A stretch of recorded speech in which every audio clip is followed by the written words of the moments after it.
Shall we begin? Let's resume, guys. We're going to continue with our discussion on the Signi 50 sections, the most important 50 concepts. In the last session that we had yesterday, we are done learning with 16 of those 50 concepts. Okay, so we will be taking up the remaining concepts now. Let's begin. Let's start off with them one after the other. So I'm going to start off my discussion from the charges chapter. Under the charges chapter, my very first discussion for today, we're going to be learning about the registration of charges. Okay, registration of charges, which comes under section number 77. So registration of charges, what is the entire process for registration of charges? Listen. We will see what is the date on which the charge was created. So from the date of creation of the charge, within 30 days, we are supposed to, when I say we, I'm talking about the company is supposed to go to the ROC and give to the ROC totally three things. Now, totally two things. Number one, particulars of charge, nothing but the details of the charge. Number two, the instrument creating the charge. This instrument creating the charge has to be in form number CHG1. Form number CHG1. All right. And number three, we'll also have to give a fees to the ROC. So within how much time? Within 30 days. So within 30 days from the date of creation of charge, we're supposed to give to the ROC, number one, particulars of charge in form number CHG1, number two, the instrument creating the charge, and number three, fees. So these three things we have to give to the ROC within 30 days from the date of creation of charge. If the company is unable to do this submission within 30 days from the date of creation, no problem. In that case, from the date of creation, within 60 days, the company is supposed to do this submission, but here the company will have to pay additional fees. If the company is unable to do it within these 60 days also, then the company can do within the next 60 days, but here the company will have to pay something called as ad valorem fees. Okay, so this was my discussion regarding registration of charges, the process of registration of charges, which is given under section 77. Giving you one quick revision again. From the date of creation of charges within 30 days, the company is supposed to submit to the ROC, number one, the particulars of charge in form number CHG1, number two, the instrument creating the charge, and number three, fees.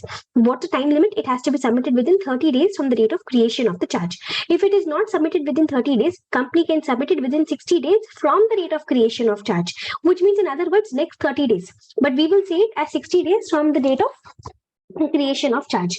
But if the company is going to do this submission within the next 30 days like this over here, then the company will have to pay additional fees. If the company is unable to do within these 60 days also, then the company can do the submission in the next 60 days, but here the company will have to pay ad valorem fees. So did you notice, if the company is doing the registration properly within 30 days, it has to pay only fees, and if the company is going to do the registration in the next 30 days, that is in 60 days from the date of creation, company will have to pay additional fees, and if the company is going to register in the next 60 days, then the company will have to pay ad valorem fees.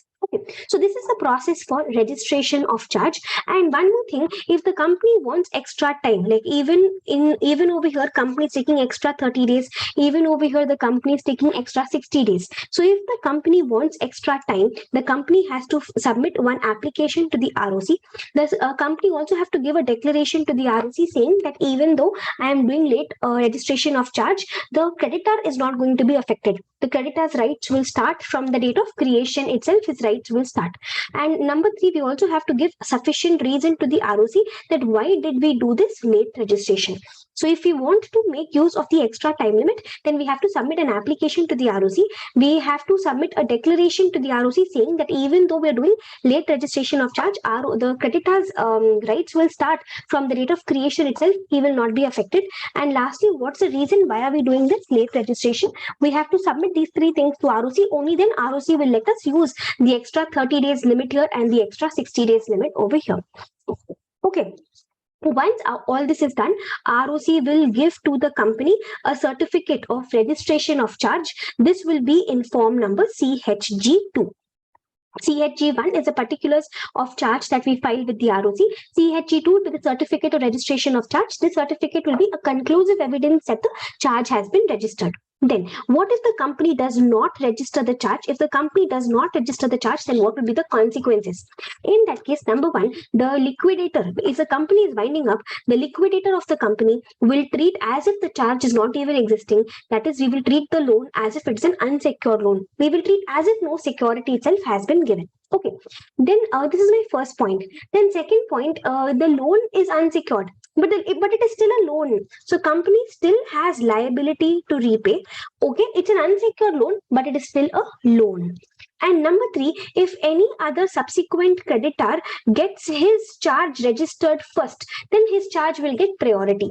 Whoever gets a charge registered first, that person will get priority. Let me explain this to you. Let us say company owns a piece of land. The company borrowed a loan from, let us say, bank 1, and the company borrowed a loan from bank 2. Okay, from bank 1, the company borrowed the loan in January, and later, after 2 months, in the month of March, the company borrowed a loan from bank 2. To both of them, to both the lenders, company gave the same land as security to both the lenders. Okay, now whose loan was first? The bank 1's loan, but the bank 2's charge, this was registered first. So whoever's charge is registered first, that person will get priority, that creditor will get priority. So even though bank 2 is subsequent creditor, guys, his charge is getting registered first, so he will get first priority. We're understanding, whoever's charge is registered first, that person gets priority. Are we crystal clear with this discussion, everybody?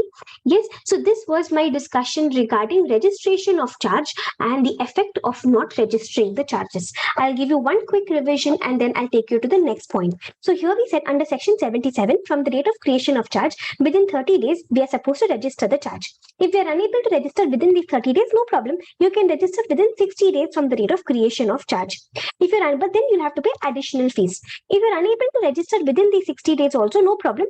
In that case, you can register within the next 60 days, but there you'll have to pay ad valorem fees. This ad valorem fees, guys, this is an important point. Okay, then we learned how to register the charge. We filed three things with the ROC. Number one, particulars of charge in form number CHG1. Number two, the instrument creating the charge, and number three, fees. Okay, then we learned if we're taking extra time over here, we have to submit an application to the ROC. We have to submit a declaration to the ROC telling the ROC, don't worry, even though we are doing late registration of charge, creditor will not be affected. Creditor's rights will start from the date of creation itself. And number three, we also have to give to the ROC a sufficient reason that why exactly are we doing this late registration. Once all of this is done, ROC will give to the company a certificate of registration of charge, which will be in form number CHG2. This CHG, in form number CHG2, this certificate will be a conclusive evidence that the charge has been registered. Okay, finally, we learned what if we don't register the charge. If you don't register the charge, we will start treating the charge, we will start treating as if there is no charge. Basically, the charge gets value only when you register the charge. So if you don't register the charge, we will treat as if the charge is not even there. We will treat the loan as if it's an unsecured loan, as if no asset has been given as security. Then after that, we learned even though it is an unsecured loan, but it is still a loan. So company still has to repay the loan. The charge is becoming void, okay, but the loan is still existing. The charge is becoming void. If we don't register the charge is becoming void, but the loan is still existing. And then finally, we learned if any subsequent creditor gets a charge registered first, bank 2 knows about bank 1's loan, but still he got his charge registered first. Whoever's charge is registered first, that person will get priority over the asset. Tell me, guys, are we crystal clear with my very first discussion regarding registration of charge and the effect of not registering the charge? Yes, guys, come on, let's go forward. So what section did we just learn? We learned section 77, and section 77 puts full responsibility on whom? Section 77 puts full responsibility on the company. That company, you only have to do the registration of charges. But then we also have section 78, which puts responsibility on the charge holder. Why responsibility on the charge holder? Because if the company does not register the charge, who suffers? the charge holder, the creditor, he suffers because his loan will be treated as an unsecured loan. So that is why we are giving a right to the creditor also. They are giving a right to the charge holder also, that even you can register the charge. That is section 78. So under section 77, I am putting full responsibility on the company. Under section 78, I am giving right to the charge holder. That is, I am giving right to the creditor that even he can get the charge registered. Okay, now listen to me. Listen to the entire concept of section 78. Very simple concept. See, we're telling the charge holder, listen, from the date of creation of charge, you wait for 30 days and see. If the company does not register the charge, if the company is not registering the charge within these 30 days, in that case, charge holder, now you itself go to the ROC and you register the charge with the ROC. You submit all the documents to the ROC. You submit the instrument creating the charge to the ROC, and you get the charge registered. Now listen, if the charge holder is coming to the ROC will not immediately register the charge. ROC will give a notice to the company saying, company, you did not inform me about registration of charge, but charge holder has come. Do you want me to register the charge? Do you have any objection? If the company has any objection, company should send its objections to the ROC within 14 days. If the company has no objection, company has to give a no objection notice to the ROC within 14 days. Once these 14 days are over, once we have gotten the company's no objection notice, then the ROC will go ahead and the ROC will register the charge. Once ROC registers the charge, same thing, ROC will give a certificate of registration of charge, which will be a conclusive evidence that the charge has been registered. But there's a catch over here. Who is registering the charge? Charge holder. So who will end up paying the fees? The charge holder will end up paying the fees. But don't you think this is unfair? Who actually has to register the charge? The company. So because the company did not register the charge, that is why the charge holder has to register the charge. So what is the charge holder doing now? He has to end up paying the fees, which is unfair. This is actually company's obligation. So company will have to reimburse the fees to the charge holder. This is section 78. So listen guys, section 77 puts full responsibility on the company, and company, you register the charge. But section 78 tells the charge holder, you wait for 30 days and you see. In these 30 days, if the company is not registering the charge, then you itself go to the ROC, you submit to the ROC the instrument creating the charge, you submit to the ROC some fees, and you yourself get the charge registered. But when the charge holder submits this to the ROC will not immediately register the charge. ROC will send a notice to the company and will ask the company that do you have any objections. The company is supposed to send no objection notice to the ROC within 14 days. Then the ROC will go ahead and register the charge. But whatever fees the charge holder ended up paying, the company will have to reimburse the fees to the charge holder.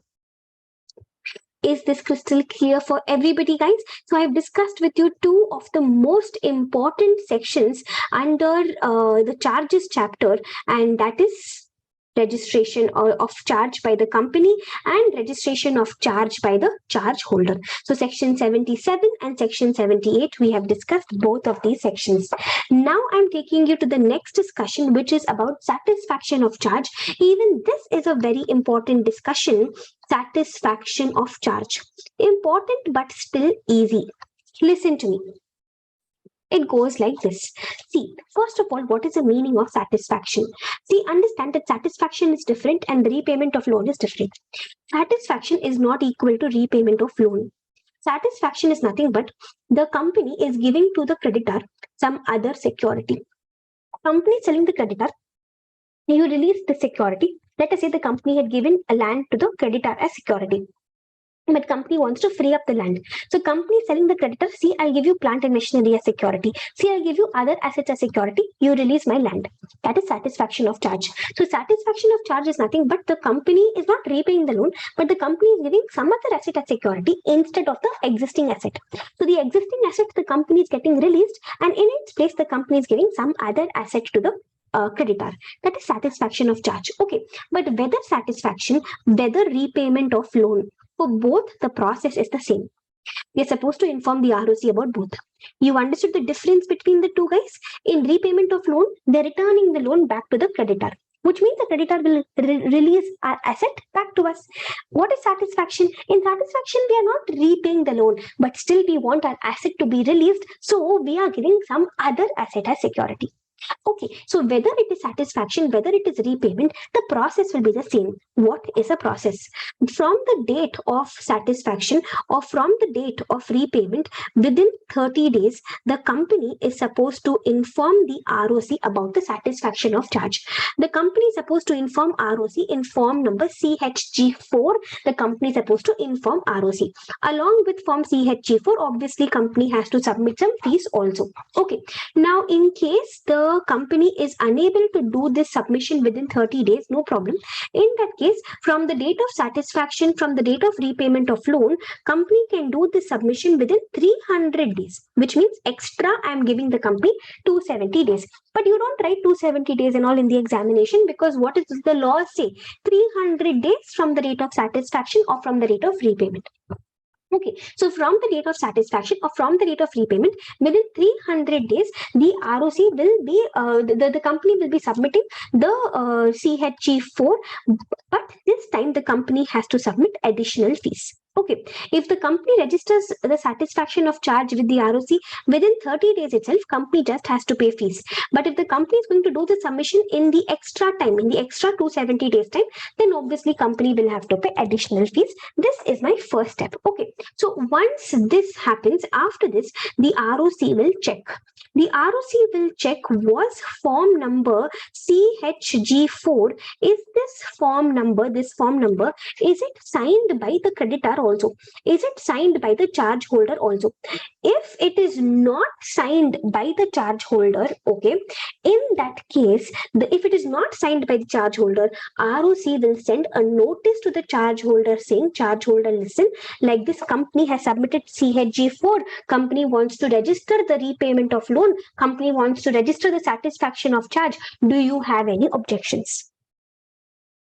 Okay, if again the same thing, if the charge holder has any objections, he's supposed to send his objection to the ROC within the same 14 days. If no objection, he's supposed to send a no objection notice to the ROC within 14 days. Once all this is done, after this, ROC is anyways maintaining a register of charges for every company, guys. So in this register of charges, the ROC will make an entry which will be called as memorandum of satisfaction. In this register of charges, ROC will make an entry which is called as memorandum of satisfaction. Okay, after this memorandum of satisfaction has been inserted, then the ROC will give the certificate of registration of satisfaction of charge. So ROC will then give a certificate. What is a certificate called? Certificate of registration of satisfaction of charge. This certificate will be in form number CHG5.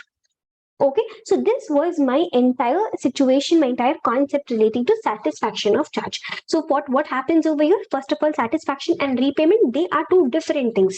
In satisfaction of charge, we are not repaying the loan. In satisfaction of charge, I want the ROC to release my asset. So I am giving to the ROC some other asset. But I'm asking the ROC, you release this existing asset. See, I give you some other asset. So whether I do satisfaction, whether I do repayment, the process is going to be the same. From the date of satisfaction, from the date of repayment, within 30 days, the company has to inform ROC about it. How will the company inform ROC? Through form number CHG4, and obviously we will also submit some fees to the ROC. But in case company is unable to inform within 30 days, then in that case, company can take extra 270 days. That is, company can take total 300 days from the date of satisfaction, from the date of registration, company can take total 300 days. But in that case, the company has to pay additional fees also. Okay, then after that, we learned that ROC, once all this is done, once the ROC gets form CHG4 from the company, ROC will check, is this form signed by the charge holder? See, if it is signed by the charge holder, then we don't have to ask the charge holder anything. But if it is not signed by the charge holder, then ROC will send a notice to the charge holder informing the charge holder, you know what, company has sent CHG4. Shall I go ahead and register the satisfaction? Do you have any objection? Charge holder is supposed to send no objection notice within 14 days. Okay, then ROC will make an entry. Key word, guys, you cannot forget this. What is the entry called? Memorandum of satisfaction. ROC will make an entry called memorandum of satisfaction. Once ROC makes this entry, ROC will give a certificate of registration of satisfaction of charge in form number CHG5. Now, should you remember the form numbers? Should you write the form numbers in the examination? It depends. See, in the charges chapter, you just have some 5 to 6 form numbers. It is better if you can remember those form numbers, especially in the charges chapter. And even in the other chapters, at least some important form numbers, like for example, annual return form number. You're understanding some important, like yesterday we saw the deposit return form DPT3. It's a very important form number. So these important form numbers, at least it will be nice if you're able to remember, especially from the MCQ perspective. Okay, so you don't have to remember each and every form number, but at least the important ones, at least some of them, it will be nice if you are able to remember them. Okay, guys, so this was our discussion regarding satisfaction or repayment of charge. But if you are studying this simultaneously, I want to discuss one more thing with you. Listen, what if my company does not inform ROC about satisfaction or about repayment? The charge has been satisfied, okay, or the loan has been repaid, but the company is not informing ROC about it. But ROC got to know about it from some other source. Company did not inform ROC, but ROC received evidence to his satisfaction from some other source. We did not inform ROC, but ROC got to know about it from some other source. Then what will happen? Look at this.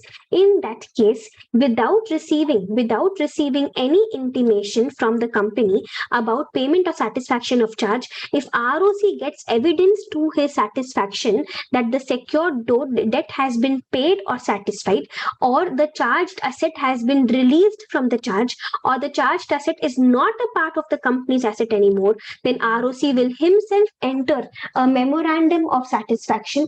He will himself enter a memorandum of satisfaction to this extent in the register, and ROC will inform the parties within 30 days. So what situation exists over here? Did you understand? The loan has been satisfied, okay, or the loan has been repaid. It has been satisfied, it has been repaid, but the company did not inform the ROC about it.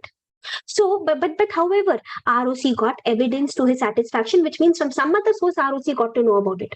What did the ROC get to know? Three things. Either the ROC got to know that the loan has been repaid or it has been satisfied, or the ROC got to know that the asset has been released, which means on the asset charge is not existing anymore, or ROC got to know that company doesn't have the asset anymore, company has sold away the asset is not a part of the company's assets anymore.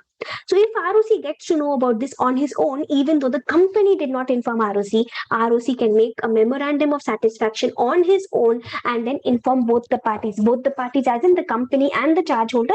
ROC will inform them within 30 days.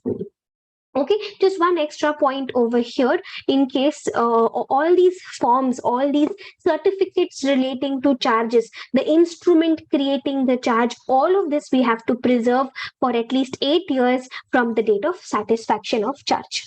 Okay, so what are the extra concepts that we have learned over here? We said, what if the company doesn't inform the ROC about satisfaction of charge or repayment of loan? But what if ROC gets evidence to his satisfaction from some other source?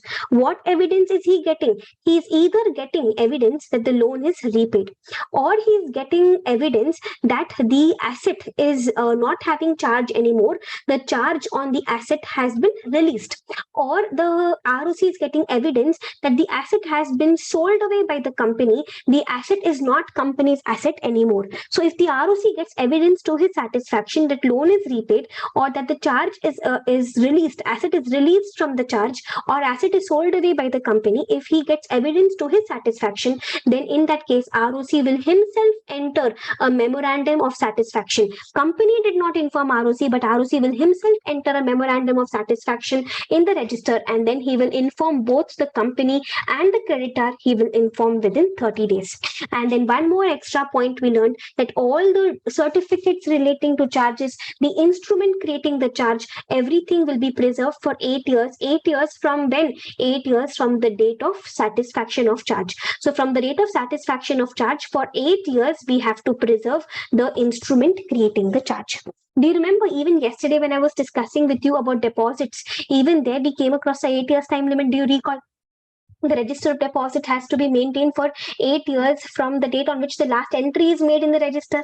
Yes, so that was about the deposit register. Here I'm talking about all the instruments relating to charges. All the instruments and all the certificates relating to charges we have to preserve for 8 years from the date of satisfaction of charge. Is still clear with this entire discussion, guys? Yes, so these were the concepts that I wanted to discuss with you relating to the charges chapter. All right, so relating to charges, 3 things we have learned: registration of charge, what if I don't register the charge, registration by the charge holder, and satisfaction of charge. Okay, now let us proceed forward. I am discussing with you about the meetings chapter now, management and administration chapter. Here we are going to be discussing 6 important concepts, one after the other. Okay, are you ready, guys? Shall we begin our discussion? Yes, first of all, over here I'm going to be discussing with you about annual return. Which concept is this? This is concept number 20. I am discussing with you about annual return. First of all, annual return is extremely important from the examination perspective, guys. Now, what kind of questions that they can ask you from here? They can either ask you to simply list the contents of the annual return, or more important question under MCQs, they can ask you about the form number, or they can also ask you about the number of days within which it has to be filed. Okay, so we're going to discuss annual return straight away from here. Listen to me. So annual return section number 92. What are the contents of the annual return? What does the annual return contain? It contains totally some 10 to 11 points. And the hint to remember those points is shrimp, MRP, CF. Okay, come on, guys, let us learn up these points. What are the contents of the annual return? Number 1, it contains DS. S stands for shares, debentures, securities, and shareholding pattern. Number 1, I'll put in the annual return details about the shares, debentures, and other securities in the company. How many shares does the company have? How many debentures, and so on. Then number 2, H. H stands for who is our holding company, who is a subsidiary company, do we have associate companies. Then number 3, R. R stands for registered office. Where is our registered office situated, and what is our main business activities? Then number 4, I is not required anymore. So straight away I'll go to M. M stands for members and debenture holders and changes therein. Who are our members? Who are our debenture holders? Is there any change in this? And number 5, P. P stands for who are our promoters, who are our directors, and who are our key managerial personnel, and any changes in this during the year. So come on, guys, let us learn up the first 5 points. The first 5 points, S stands for number of shares in the company, debentures in the company, other securities in the company. Then H stands for who is our holding company, who is our subsidiary company, do we have associate companies. Then R stands for where is our registered office situated. Also, one more thing, what is the principal business activities of the company. Then M stands for who are our members, who are our debenture holders, is there any major change in this during the year. And then P stands for the names of our promoters, the name of our directors, and the name of our KMP. Also, any changes in this during the year. So shrimp is clear. Okay, then we have MRP, CF. M, the 6th point, M stands for meetings of members or a class thereof, board meetings, committee meetings. That is, when did we have shareholders meetings? When did we have meetings of a certain class of shareholders? When did we have board meetings? When did we have committee meetings? Details about all the meetings in the company. Then number 7, how much remuneration are we paying to our directors? Then number 8, did the company suffer any penalty or any punishment during the year? The company or the directors or the officers, did they suffer any penalty or any punishment during the year? Then number 9, have we complied with all the applicable rules and regulations? And number 10, are any of our shares being held by FII? Are any of our shares being held by foreign institutional investors? Getting it, guys? Are you understanding? So these are 10 points, 10 contents of annual return. Shrimp, MRP, CF. This is going to be our hint. Will you remember this, guys? Shrimp, MRP, CF. S stands for shares, debentures, other securities. H stands for holding company, subsidiary company, associate company. R stands for registered office and principal business activities. Then M stands for who are our members and debenture holders and any changes therein. Then P stands for promoters, directors, KMP, and any changes therein. Then MRP, CF. M stands for board meetings, meetings, shareholders meetings, committee meetings and all. Then R stands for how much remuneration are we paying to the directors. P stands for penalty which has been imposed on the company and the directors in the last year. C stands for compliances, and F stands for our shares being held by foreign institutional investors. Okay, then listen. So this was the first part of our discussion under annual return, where we learned about the contents of the annual return. Now going forward, who is going to sign the annual return? It will be signed by whom? It depends upon what kind of a company. It depends upon, is it a 1% company, small company, or a private company which is recognized as a startup by DIPP. Remember DIPP in the deposits discussion yesterday in the convertible note point, we had seen DIPP, Department of Industrial Policy and Promotion. So if my company happens to be a 1% company or a small company or a private company which is recognized as a startup by DIPP, then only the company secretary will sign. If it happens to be any other company, then two people will sign, the company secretary and the director will sign. Now, every company will not have a company secretary. So if company doesn't have a company secretary, then we have to go to a practicing company secretary and we have to get signature from him. All right. So if it's a 1% company, small company and private company who is recognized as a startup by DIPP, only company secretary will sign. But if it is any other company, company secretary and director will sign. If the company doesn't have a company secretary, we will go to a practicing company secretary. This was the second discussion. Then talking about the third discussion under the annual return, this annual return also has to be certified. That is, the annual return is made correctly. All the contents of the annual return are correct. There is nothing wrong written in the annual return. For that, we need a certification. The certification we will have to get from a practicing CS. This practicing CS who is giving the certificate and this CS who is signing the annual return, both of this have to be different people, different company secretaries. Okay, so we have to get the certification from a different practicing company secretary, but the certification is not applicable for every company. This certification is applicable only for listed companies, and it is applicable for all other companies whose paid up share capital is at least 10 crores or turnover is at least 50 crores. It is applicable only for listed companies and any other unlisted company with paid up share capital at least 10 crores and turnover at least 50 crores. This has to be submitted in form number MGT8. The certification has to be in form number MGT8. Okay. Then listen to my next discussion over here, filing of annual return. This annual return has to be filed with the ROC. This is concept number 4. We're supposed to file the annual return with the ROC within 60 days from the date of the AGM. There are two things which very often students get confused. Listen, we are supposed to file financial statements with ROC, right? We will see when is the AGM held. From that day, within 30 days, we are supposed to file financial statements with the ROC. Then from the date of AGM, within 60 days, we are supposed to file the annual return with the ROC. These two time limits, very often students get confused. For financial statements, the time limit is 30 days. For annual return, the time limit is 60 days. Okay. What if the AGM is not even held? Then we will see what is the last day on which the AGM should have been held. And from that day, within 60 days, we should file the annual return with the ROC. Okay. Then for how long? The next concept, for how long are you supposed to preserve a copy of the annual return? You're supposed to keep it for at least 8 years. Where will you keep it? Either in the registered office or in any other place where more than 1/10 of the total members live. If you want to keep in any other place like this, prior special resolution is required. Then the next point, if you do any default relating to annual return, we will punish the company with a fine of 10,000 rupees plus 100 per day of default, maximum 2 lakhs. Same thing even for the officer in default, 10,000 rupees plus 100 per day of default. The only thing is for the company, the maximum fine will be 2 lakhs. For officer in default, the maximum fine will be 50,000. Okay, then coming to one last point, in what's the form number? In what form number will you prepare the annual return? If my company is a 1% company and a small company, then there is no point of writing all these points in the 1% company and small company's annual return. So they will have a summarized annual return in form number MGT7A. For all other companies, it is going to be in form number MGT7. So this is a form number for submitting the annual return. Okay, you would have sort of gotten an idea. It must have, we just brushed through the entire section. Let me give you a revision once again over here. Listen carefully, guys. The entire thing, I'm going to give you a revision one last time over here.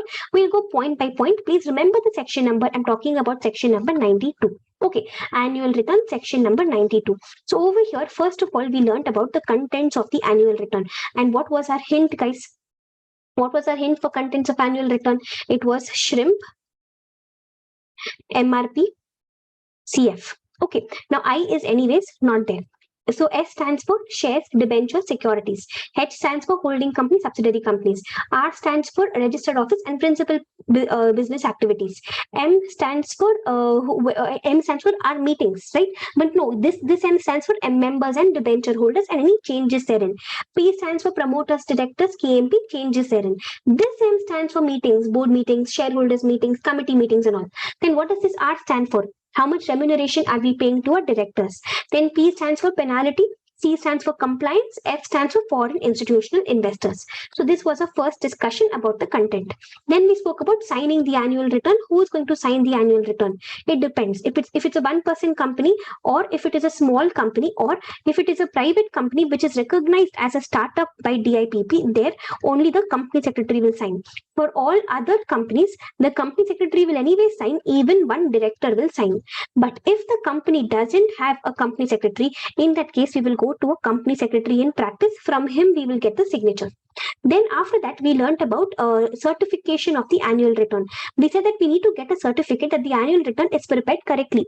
But this certification is not applicable to every company. It is applicable, number one, to listed companies, and number two, it is applicable to all other companies whose paid up share capital is how much? Do you remember the number? Paid up share capital is at least 10 crores. Very good. Or the turnover is how much?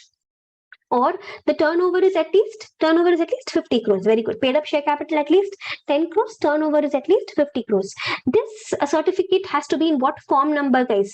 This certificate has to be in form number MGT8. This form number is important. You should remember this annual return has to be in form number, and this certificate has to be in form number MGT8. Then we learned that this certificate has to be obtained from a practicing company secretary. We learned this practicing company secretary who's giving the certificate and this practicing company secretary who's signing the annual return, they have to be two different company secretaries. We cannot go to the same company secretary. Then we learned about the time limit. We said we will see when was the AGM held. From that date, within 60 days, we are supposed to file the annual return with the ROC. Okay. Then after this, we learned that we are supposed to preserve a copy of this annual return for at least 8 years. Where will we preserve it? Either in the registered office, or we can preserve at any other place, but any other place where more than 1/10 of our members reside. This any other place has to be in India. It cannot be outside India. And if you want to keep it in any other place like this, then you need to get a special resolution also passed. Okay, then after this, we learned what if the company does any default. That is, for example, what if the company is not filing the annual return on time? Then in that case, the company also will be punished. The officer in default also will be punished. What is the punishment? The punishment is 10,000 rupees plus how much per day? 100 rupees per day. 10,000 rupees plus 100 rupees per day. But for the company, what's the maximum penalty, guys? For the company, the maximum penalty will be 2 lakhs. And for the officer in default, here the maximum penalty is going to be 50,000 rupees. Okay, this is what if there is a default. And then finally, we learned the last point we learned, what if what is a form? What's a form number in which the annual return has to be filed? See, certificate of annual return has to be in form number MGT8. But the annual return should be in what form number? For one-person company and for small company, it has to be in form number MGT7A. This is called as this is a abridged form in summarized form. And number 2, for all other companies, it has to be in form number MGT7. Okay, guys, so this was our entire discussion regarding annual return. I've also given you a sort of a revision of the entire concept once again. Okay, remember the section number 92. Remember, it has to be signed by a company secretary, but this company secretary and the company secretary who is giving the certification, they have to be different. The certification has to be in form number MGT8, applicable only to these companies. You just cannot forget, guys, it has to be filed with the ROC within 60 days from the date on which the AGM is held. Crystal clear with this discussion, everybody? Yes. So with this, we are done learning with one more concept we have learned about annual return. Okay, now come on, let us go to the next discussion. Our next discussion is going to be about the notice of the meeting. This is going to be another important discussion. So, concept number 21 relating to notice of the meeting. Again, let me discuss this concept with you over here. Now, there is a question in the chat box. The question is, what is the difference between MGT 7 and MGT 8? MGT 7 is a form number in which you will file the annual return. Okay, MGT 8 is for the certification of the annual return. Certification saying that the annual return contains all the information correctly. For that, it is form number MGT 8. The certification is form number MGT 8, but annual return has to be in form number MGT 7 or 7. Okay, now listen to my next discussion, guys. We're going to be learning about the notice of the meeting. Notice of the meeting, section number 101. All right, now we'll go point by point over here as well. This notice of the meeting has to be given by whom? It has to be given by the proper authority. And who is this proper authority, guys? The board of directors. But what if the notice is given by some other person? If the notice is given by some other person, then it has to be ratified by the proper authority. That is, it has to be ratified by the board of directors before the meeting is held. If it is not ratified, then the notice will become invalid and the meeting also will become invalid. Okay, so point number 1, the notice has to be given by whom? The notice has to be given by proper authority. Who is this proper authority, guys? The board of directors. But what if the notice is given by any other person? If the notice is not given by proper authority, if the notice is given by any other person, in that case, it has to be ratified. It has to be ratified by the proper authority before the meeting can be held. It has to be ratified by the board of directors before the meeting can be held. But if it is not ratified before the meeting can be held, then the notice will become invalid and even the meeting will become invalid. So this was my first discussion under notice. Then the second discussion, this notice has to be given to whom? It has to be given to every member of the company. If the member is no more, we have to give it to the legal representative of the member. If the member has become insolvent, we will give it to the assignee of that member. Then number after this, we also have to give it to the company's auditor. And number 3, we also have to give it to the directors. But to the preference shareholders and all, it is not required. But however, if the preference shareholders have the right to vote, for example, for the last 2 years continuously, we did not pay them any preference dividend. Now they can vote just like equity shareholders in every resolution. Now I should give them also the notice. So preference shareholders, generally, I don't have to give them the notice. But if they have voting rights, then I have to give them also the notice. Now, when will they have voting rights? For example, last 2 years continuously, I did not pay them any preference dividend. Now they will have voting rights. They can vote on every resolution just like equity shareholders. So in that case, I have to give the notice to the preference shareholders also. Understood, guys? So this was my second discussion. All right, now listen to my next point, my third point, my third discussion. The third discussion goes like this. What if the company accidentally omits to serve a notice to the member? That is, what if the company by mistake doesn't send a notice to the member? If the company doesn't send a notice to the member, we will see whether it was accidentally not sent or was it deliberately not sent. If it was sent accidentally by mistake, then no problem, the meeting will still be valid. But if it was deliberately not sent, then the meeting will become invalid. Okay, now listen, there are 2 special situations over here. If the company did not send the notice because the company did not even know that you are a member, then it will come under deliberate omission. Company did not send the notice because the company did not know that you were a shareholder. Company believed that you are not a shareholder, and that is why company did not send you the notice. I will treat it as if it is deliberate omission, because how can the company not know who its members are? But in second situation, company did not send the notice to you because company thought that it will anyways not reach the shareholder. So in these 2 cases, company has purposely not sent you the notice, and therefore in these 2 cases, I will treat it as if it is deliberate omission. And if it is deliberate omission, the notice will become invalid. The meeting also will become invalid. Okay. Then if there are joint shareholders, I don't have to give the notice to every joint shareholder. I have to give the notice only to that joint shareholder whose name is appearing first in the register. Then when am I supposed to give the notice? I'm supposed to give at least 21 clear days notice. You know what is clear days notice? I will leave the date of service of notice. I will leave the date of meeting. In between, there has to be 21 clear days. Instead of 21 clear days, if it's a Section 8 company, I will calculate only 14 clear days. In case the notice was sent by post, I will assume that the service of notice happened only after 48 hours from the date on which it was posted. Okay, so length of the notice between the date of service of notice and the date of meeting, if I ignore these two dates, I require minimum 21 clear days. If it is a Section 8 company, instead of 21 days, I need at least 14 clear days. If it is sent by post, you will add another 48 hours. You will assume that the service of notice happened only after 48 hours. Then what if I'm unable to send 21 days notice? No problem. In that case, you will see, is it AGM or is it EGM? If it happens to be AGM, if it's a shorter notice, that is less than 21 days notice, you need permission of 95% of the shareholders. But if it is an EGM, you need permission of majority of the shareholders who put together have at least 95% of the shares. So if you're unable to send 21 days notice, you can send a shorter notice, but in that case, you need permission of the shareholders. If it's an AGM, you need permission of shareholders who are having at least 95%, or you need permission of at least 95% of the shareholders. If it is EGM, you need permission of majority of shareholders who put together are having at least 95% of the shares of the company. Okay, then how are you going to send the notice?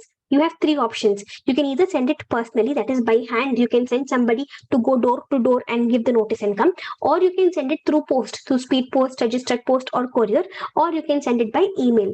If you're sending it by post, you have to send it to the registered address of the member. But if this address is a foreign address, if it is not an Indian address, then we will request the shareholder, please give some Indian address. If he is not giving Indian address, then we will simply publish the notice as an advertisement in one newspaper having wide circulation in the place where RO is situated. In simple words, we should not send the notice to foreign address. If the shareholder is given foreign address, we will request him, please give Indian address. If he is not giving Indian address, we will simply publish it as an advertisement in one newspaper having wide circulation in the place where RO is situated. Then, in case any shareholder has given money to the company and has told the company, please send the notice to me only by this mode, only by speed post, for example, then the company should send the notice to him only by that specific mode. Otherwise, it will be as if it is invalid notice and invalid meeting. Okay, then if the company is sending the notice by email, then there are some specific points which you should be aware of. If the company is sending it by email, then the company's responsibility ends once the company sends the email. After sending the email, if it did not reach you, it is not the company's problem. If it went into your spam folder, it is not the company's problem. Whichever email ID you have registered with the company, to that email ID company will send. Once the company sends, company's responsibility is over. Now after this, even if it did not reach you, it is not the company's responsibility. If it went into your spam folder, you cannot blame the company for it. And the company also has to publish it onto the website of the company. Okay, then lastly, what are the contents of the notice? What will you write in the notice? You will write, first of all, the place, the date, the time, when and where are you going to hold the meeting, and the agenda. What is the matter that you're going to discuss in the meeting? But we do not use the word agenda. Instead, we call it a statement of business. So number one, we will put the place, date, time of the meeting, and then agenda, that is the statement of business, nothing but what are the matters that we're going to be discussing in the meeting. Okay, then in case there are any special businesses, you know very well that we have ordinary businesses and special businesses, guys. Now we have totally 4 ordinary businesses. What are the 4 ordinary businesses? Number 1, consideration and adoption of financial statements. Number 2, declaration of dividend. Number 3, appointment of directors in the place of those who are retiring. And number 4, appointment of auditors in the place of those who are retiring and fixing their remuneration. So these 4 are ordinary business. Everything else is special business. So if you are discussing a special business, then relating to each special business, you also have to attach an explanatory statement. Now in the explanatory statement, what will you write? You will write whether your directors, managers, KMPs and their relatives, whether they have any connection or whether they have any interest in that special business, whether they are having any connection in that matter, whether they are having any connection in that special business, you have to disclose, number 1. Number 2, in case the second point, if that special business, if that matter is relating to some other company, okay, then if our promoters, our directors, our KMP and our managers. See, even over here, director, manager, KMP, even over here, director, manager, KMP. Who is extra over here? Promoter. Here we used to have relatives. Here we have promoter. So if the promoter, director, manager or KMP is having at least 2% shares of that other company, we have to disclose about that also in the explanatory statement. Then number 3, if the matter is relating to a document, then when and where can you inspect the document? And number 4, any other matter which is going to help the shareholders understand this matter better. Any other information which will help the shareholders understand the matter better. These 4 things I have to put in the explanatory statement, and this explanatory statement I will attach to the notice. But this explanatory statement is required only in relation to the special businesses. It is not required in ordinary businesses. By the way, I hope you also know ordinary businesses are discussed only in the AGM, right? Special businesses can be discussed in the AGM also. They can be discussed in the EGM also. So this was our entire discussion regarding notice of the meeting. Shall we do a revision of the notice over here, guys?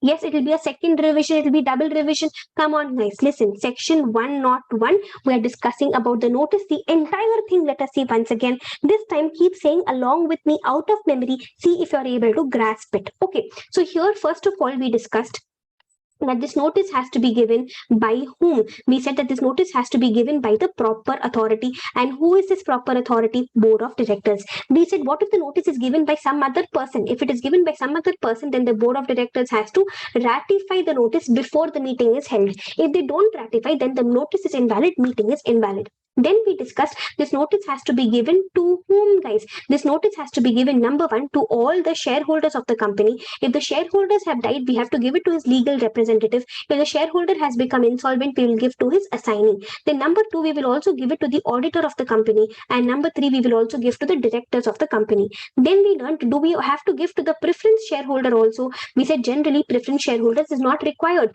But if the preference shareholders have the voting right, then we have to give to the preference shareholders also. For example, last 2 years continuously we did not pay any preference dividend. Now the preference shareholders also will have voting right, just like equity shareholders. In that case, we have to give the notice to the preference shareholders also. Okay. Then after this, we discussed what if the company does an omission? That is, what if the company does not give the notice? In that case, we said we will see whether it is accidental omission, that is by mistake company did not give the notice, or is it deliberate omission, that is purposely company did not give the notice. If it is accidental omission, then no problem, the notice will be valid, meeting will be valid. But if deliberately, purposely the company did not give the notice, then the notice will become invalid and even the meeting will become invalid. Then we learned 2 special examples of deliberate omission. We said, what if the company did not send the notice to you because company did not know that you are a shareholder? In that case, it's going to be deliberate omission. Number 2, we said, what if the company does not send the notice to you because company thinks that the notice is anyways not going to reach you? So what's the point of giving the notice to you? And that is why the company did not give the notice to you. Both of these cases will come under deliberate omission. It will become as if it's an invalid notice. It will be as if the meeting is an invalid meeting. And then after that, we learned in case there are joint shareholders, we don't have to give the notice to every joint shareholder. We have to give only to the senior most joint shareholder. Then we learned what is the length of the notice. We said you leave the date of service of notice, you leave the date of meeting. In between, there has to be 21 clear days. But if it is a Section 8 company, then it is enough if we have 14 clear days. Then we learned if we are sending by post, we will add another 48 hours. We will assume that the notice has reached you only after expiry of 48 hours.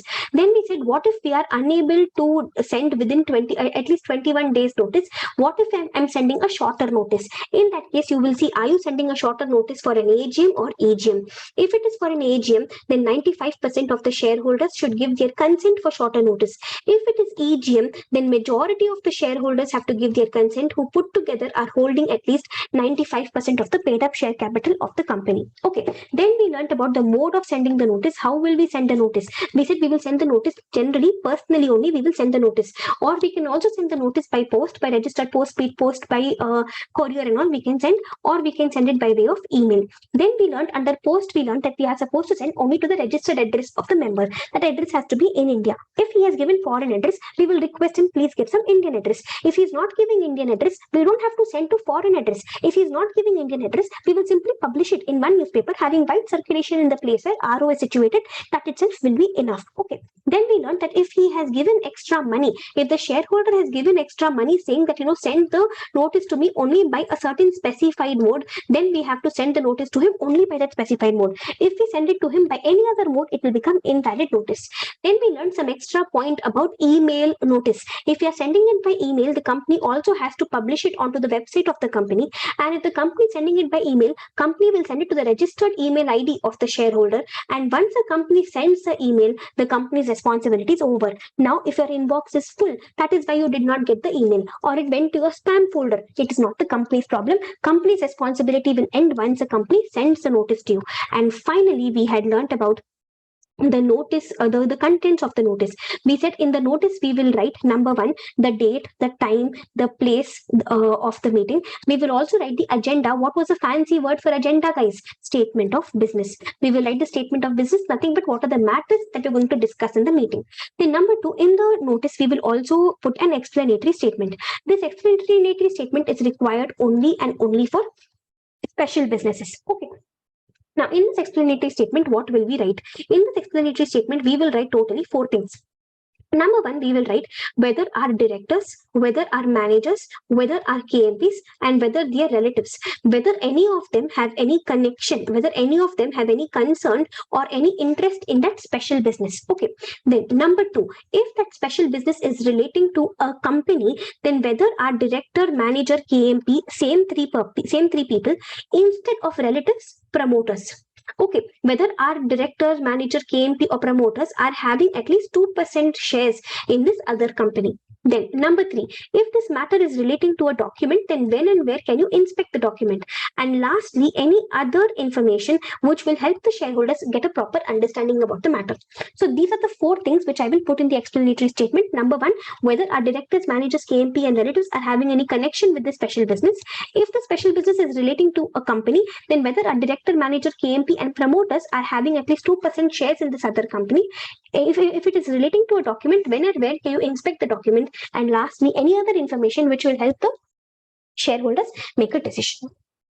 Are we crystal clear with this entire discussion relating to notice of the meeting, guys?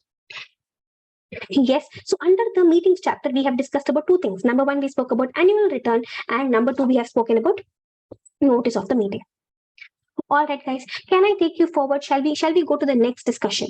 Yes. Now, after this, so this was our 21st concept. After this, taking you to the next concept, we are going to be discussing about quorum. Quorum, this is going to be our next discussion. Again, this we are going to straight away see it from here first. Quorum, section 103. First of all, what exactly do you mean by quorum? Quorum is nothing but that minimum number of members who have to be present in the meeting. Only then we can start the meeting. Only then we can constitute the meeting. Only then we can start the meeting. If the quorum is not there, we cannot even start the meeting. Okay. Then then how long are we going to wait for the quorum? We're going to wait for the quorum for half an hour from the appointed time. Within half an hour, if the quorum is not there, then in that case, the meeting will get adjourned to same day, same time, same place in the next week, or it will get adjourned to some other date, time and place which the board of directors will decide. Now, even for this adjourned meeting, we have to give a notice, but only 3 days notice. But 3 days notice may become practically impossible sometimes. In that case, we will simply give an advertisement in 2 newspapers, one English and one vernacular newspaper, having wide circulation in the place where RO is situated. But if it was a meeting which was called by requisitionists, that is, the shareholders themselves called the meeting, and in that meeting itself there is no quorum within half an hour, then you will not adjourn the meeting, you will simply cancel the meeting. Okay, then after that, coming to the next point, in the adjourned meeting also, do you need quorum? You will see why was the last meeting adjourned. If the last meeting was adjourned because there was no quorum, then in the adjourned meeting, you don't need quorum. But if the last meeting was adjourned for some other purpose, then in the adjourned meeting, you need quorum. If there is no quorum, again, you will adjourn it. Understanding, in the adjourned meeting, do you need quorum or not? It depends upon why did you adjourn the last meeting. You adjourned that last meeting because there was no quorum. So in this adjourned meeting, you don't need quorum. But you adjourned the last meeting for some other reason, like lack of time. In that case, adjourned meeting, you need quorum. If there is no quorum, then you will adjourn it again. All right, guys. Then talking about the next point, when do you need quorum? Quorum should be present throughout the meeting, which means what?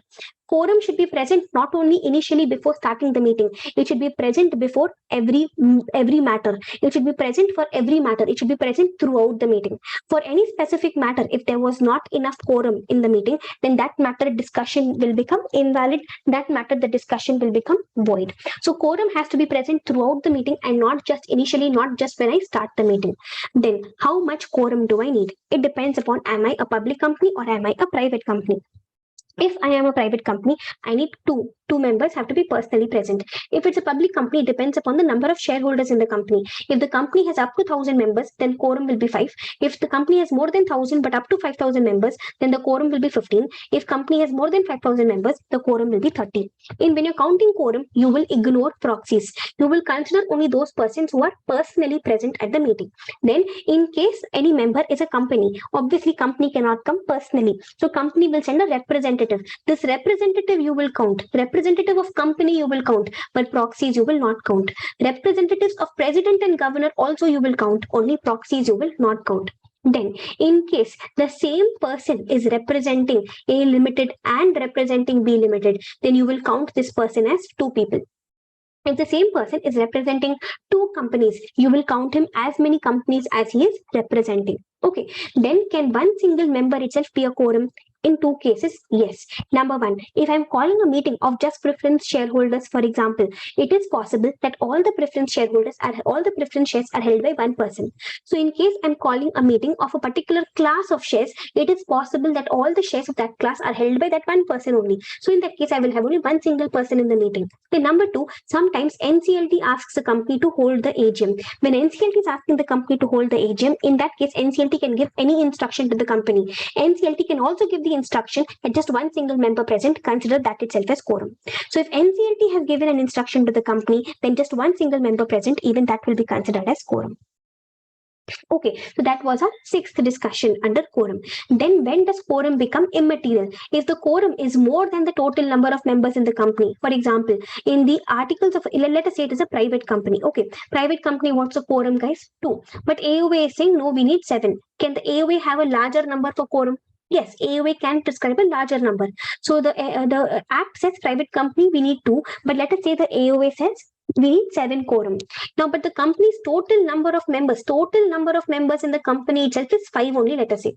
So if the total number of members is less than quorum, and if all the 5 are present, you're understanding the situation? The quorum 7 is more than the total number of members 5. And if all the 5 are present, then you can ignore about quorum. When can you ignore about quorum? If the quorum is more than the number of members in the company and all the members are present, in that case, you can ignore about quorum. And lastly, if there are joint shareholders, you will count each of the joint shareholders. Like for example, one share is held by A, B, C, and all of them came. You will count all the 3 of them. Understood, guys? So this was our discussion regarding quorum section 103. Shall we revise quorum again in the notebook, guys? Yes, come on, listen. Quorum we're discussing now. Quorum, what's the section number over here? It is section number 103. Did I change the screen? Yes. Now, a quorum, what exactly is quorum? First of all, we learned it is nothing but the minimum number of members who must be present. Only if this minimum number is present, only then we can start the meeting, only then we can transact business in the meeting. Then we learned this quorum should be present within how much time? It should be present within half an hour from the appointed time. We will see when was the scheduled time. From that much time, within half an hour, it should be present. But what if it is not present within half an hour? We will see, was the meeting called by requisitionists or was it any other meeting? If it was a meeting called by requisitionists, then you will simply cancel the meeting. If it was any other meeting, then you will adjourn the meeting. You will adjourn the meeting to same day, same time, same place in the next week or any other day, time or place which the board of directors will decide. Even for this adjourned meeting, you have to give 3 days notice only. But if it is impossible to give 3 days notice, you can also publish it as an advertisement in one English newspaper, one vernacular newspaper having wide circulation in the place where RO is situated. Okay, now then we learned the next point. In this adjourned meeting also, do we need quorum? We said you will see the last meeting. If the last meeting was adjourned because there was no quorum in that meeting, then in the adjourned meeting, you don't need quorum. But if the last meeting was adjourned because of some other reason, then in the adjourned meeting, you need Quorum. Okay. Then we learned that the quorum has to be present throughout the meeting. It has to be present not only when you start the meeting, it has to be present throughout the meeting. Okay. Then after that, we learned what is a quorum. If it is a private company, the quorum is 2. And what if it is a public company? If it's a public company, it depends upon the number of members in the company. If we have up to 1,000 members, then the quorum will be 5. If we have more than 1,000 members, but up to how much? But up to 5,000 members, then the quorum will be 15. And if we have more than 5,000 members, then the quorum will be 30. And then we learned when we are counting this quorum, we will count only the members who are personally present. We will not count proxies, but we will count the representatives of companies. We will count the representative of governor, president, and all. Then we learned, can one single member present, one single member itself, will he also become quorum? Yes, even he will become a quorum in 2 cases. Number 1, I'm calling a meeting of a particular class of shares. It is possible that all the shares of that particular class are held by one single person. And number 2, when NCLT is giving an instruction asking the company to hold AGM and EGM, NCLT can give any instructions. Then NCLT can say that one member present, consider that itself as quorum. Then finally, we learned in case the quorum is more than the total number of members in the company and all the members are present. In that case, the quorum becomes immaterial. You can ignore quorum. And finally, we learned joint shareholders. You will count all of them. Whoever is present, you will count all of them. Crystal clear, guys? So this was our discussion regarding section 103, which talks about quorum. Any questions? Are you understanding? Until here, are we clear? Yes. So we have learned what are the concepts that we have learned today. We began our discussion with the charges chapter. We spoke about registration of charges, registration by charge holder, satisfaction of charge, annual return notice, and quorum. These 3 things, if you notice, we've revised them twice. We first saw them from the book and then we saw them again in the notebook. I hope this method is making things a little better for you. Yes, annual return, section number 92, notice, section number 101, quorum, section number 103. All right, guys. Now we have 3 more concepts under meetings. Just give me one moment. I'll be right back. Give me a moment.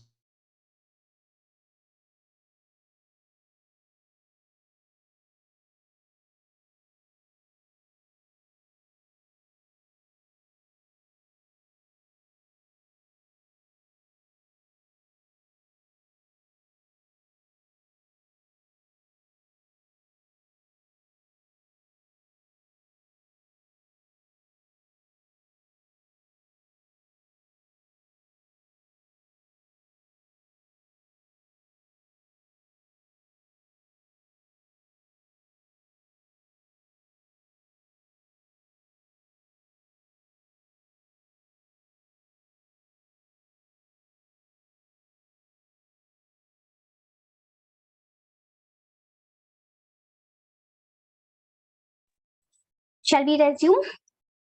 Come on, let's go to our next discussion. We're going to be learning as proxies. Okay, we're going to be learning about proxies. Our next concept number 23, proxies. Let us discuss this again over here first. Here, proxies, section number 105. Now, first of all, who can appoint proxies? Only those members who have the right to attend and vote at the meeting. So 3 conditions. You must be a member. You should have the right to attend and vote at the meeting. Only then you can appoint a proxy. Okay, so only members who have the right to attend and vote at the meeting, only they can appoint proxies. Then, can many shareholders appoint the same person as proxy? A person can be a proxy of maximum 50 people, and all put together, they should not be holding more than 10% of the total voting power. Like the same person, Mr. Red, can he be proxy of many shareholders? He can be a proxy of maximum 50 members, and all of them put together, they should not be holding more than 10% of the total voting power. Then what are the things that the proxy can do? What are the things that he cannot do? A proxy can attend the meeting. He can vote on a poll. he can also demand a poll, but he will not be counted in quorum. We just learned when we're counting quorum, we will only count the members who are personally present. We will not count the proxies. Also, the proxies can vote in a poll, but the proxies cannot vote in show of hands and they cannot speak at the meeting. Then, when the company is sending the notice for the meeting, in the notice, the company has to clearly write that members, if you want, you can appoint one or more proxies. And it should also be written that proxy need not necessarily be a member. A proxy may be a member of the company, may not be a member of the company, doesn't matter. All right. So in the notice, it has to be written that member, if you want, you can appoint a proxy. Then it has to be written that the proxy need not necessarily be a member. And finally, it should be written in the notice itself that the instrument appointing the proxy, the form appointing the proxy, form number MGT 11, the form appointing the proxy, you should submit to the company at least 48 hours before the meeting. The instrument appointing the proxy, you should submit to the company at least 48 hours before the meeting. Then, if any person wants to inspect the proxy forms, he can inspect during 24 hours before the meeting. But to do this inspection, he should have given 3 days notice to the company. That is about inspection of the proxies. Then after that, the next point, after appointing the proxy, can I revoke the proxy? Yes, revoke the proxy means what? Can I cancel the appointment of proxy? See, understand, between the member and the proxy, there is a principal-agent relationship.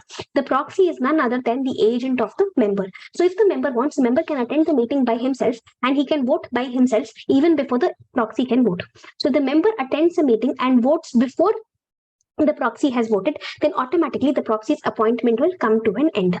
Also, if we have already appointed a proxy and if the company again, if the member again appoints another proxy, then automatically the first proxy's appointment will be cancelled. If the member, I already appointed a proxy, then I changed my mind and I appointed another proxy. As soon as I appoint the second proxy, automatically the first proxy's appointment will come to an end. So revocation of proxy, what did we learn over here under revocation of proxy? We said that yes, we can cancel the proxy's appointment. How do we cancel the proxy's appointment? By 2 methods. Number one, the shareholder can himself attend the meeting and vote in the meeting before the proxy can vote. Automatically, proxy's appointment will be cancelled. And number two, the member can appoint some other proxy. When the member appoints some other proxy, automatically the first proxy's appointment will be cancelled. Okay, but obviously, even the second proxy should be appointed in such a way that the proxy instrument appointing the proxy is submitted to the company at least 48 hours before the meeting. Okay, then after that, coming to the next point, listen to the next point. We just discussed that the proxy need not necessarily be a member of the company. But if it is Section 8 company, the proxy has to be a member of the company. Okay, then talking about one last point over here, if it is a joint shareholder, see, joint shareholders, preferably what should happen is all the joint shareholders together, they should appoint one person as a proxy. But if they are unable to appoint a person as a proxy, then all of them can appoint a proxy for each one of them. But which proxy will have priority? Obviously, the senior most shareholder, his proxy only will have priority. Let us say 3 joint shareholders, red, black, and purple. Red is a senior most joint shareholder. Let us say his name is appearing first in the register. Okay. Now what happens is all the 3 couldn't decide. They couldn't commonly decide one particular person to be proxy. So red appointed blue, black appointed green, purple appointed orange. Now, who and all attended the meeting? Blue attended the meeting, green attended the meeting, and purple attended the meeting. So out of the 3, whom will you give priority now? You will obviously give priority to purple. See, actually speaking, the proxy of the senior most shareholder only has priority. But if any of the member is personally present, then that member will get priority. All right, guys. So this was our discussion regarding proxies, giving you a revision now. First of all, who can appoint proxies? We'll go point by point, guys. What is section number, first of all? Which section number comes under, the proxies concept comes under which section number? It comes under section number 105. Okay. So first of all, who can appoint proxies? Only those members who have the right to attend and vote at the meeting, only they can appoint proxies. Now, the person whom they're appointing as proxy, that person may be a member of the company, may not be a member of the company, doesn't matter. But if it is a Section 8 company, then only members can be appointed as proxies, non-members can't be appointed as proxies. Then number 3, can the same person be a proxy of multiple people? Yes, the same person can be a proxy of maximum 50 people, and all put together, he should not be holding more than 10% of the total voting power of the company, should be within 10%. Okay. Then we learn what are the things that the proxy can do and what are the things that the proxy cannot do. The proxy can attend the meeting. The proxy can vote on a poll. The proxy can can even demand a poll, but he cannot speak at the meeting. He cannot be counted in the quorum of the meeting. Also, he cannot vote if voting is happening by show of hands. Okay.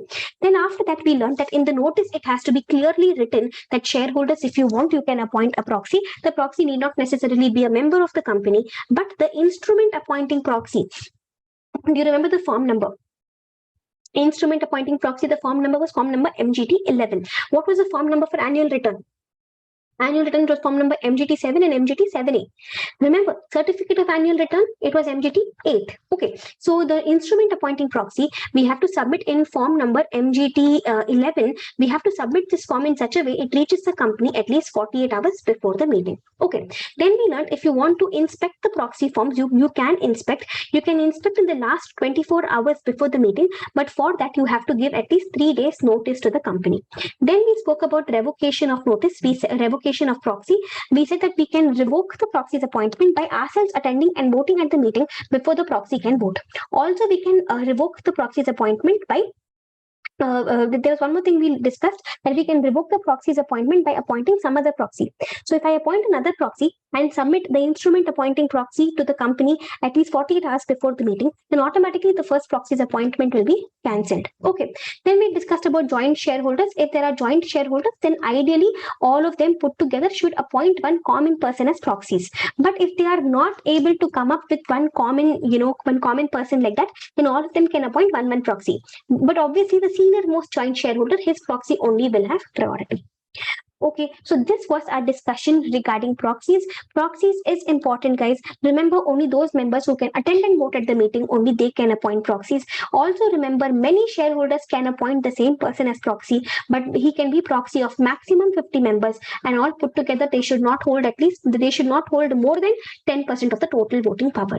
Also remember the form number, guys. Instrument appointing proxy has to be submitted to the company at least 48 hours before the meeting in form number MGT 11. If you want to inspect the proxies, you can inspect during 24 hours before the meeting, but for that you have to give at least 3 days notice to the company. So these are the most important points under our entire proxies discussion. Okay, guys, then after this, I'm taking you to the next discussion. Our next discussion is going to be about minutes of the meeting. Minutes of the meeting, this is the 24th concept that we're going to be discussing. This is extremely, extremely important from the examination perspective. All right, see, before I come to minutes, okay, I just want to discuss with you about one extra concept. See, under poll, it is not there in the list of important sections. It is there in the second 50, the next 50 sections, okay? But I still want to discuss this with you about poll. Voting by poll. Okay, just one small discussion I want to have with you regarding that. Who can demand poll? This poll can be demanded by whom? Who can demand a poll?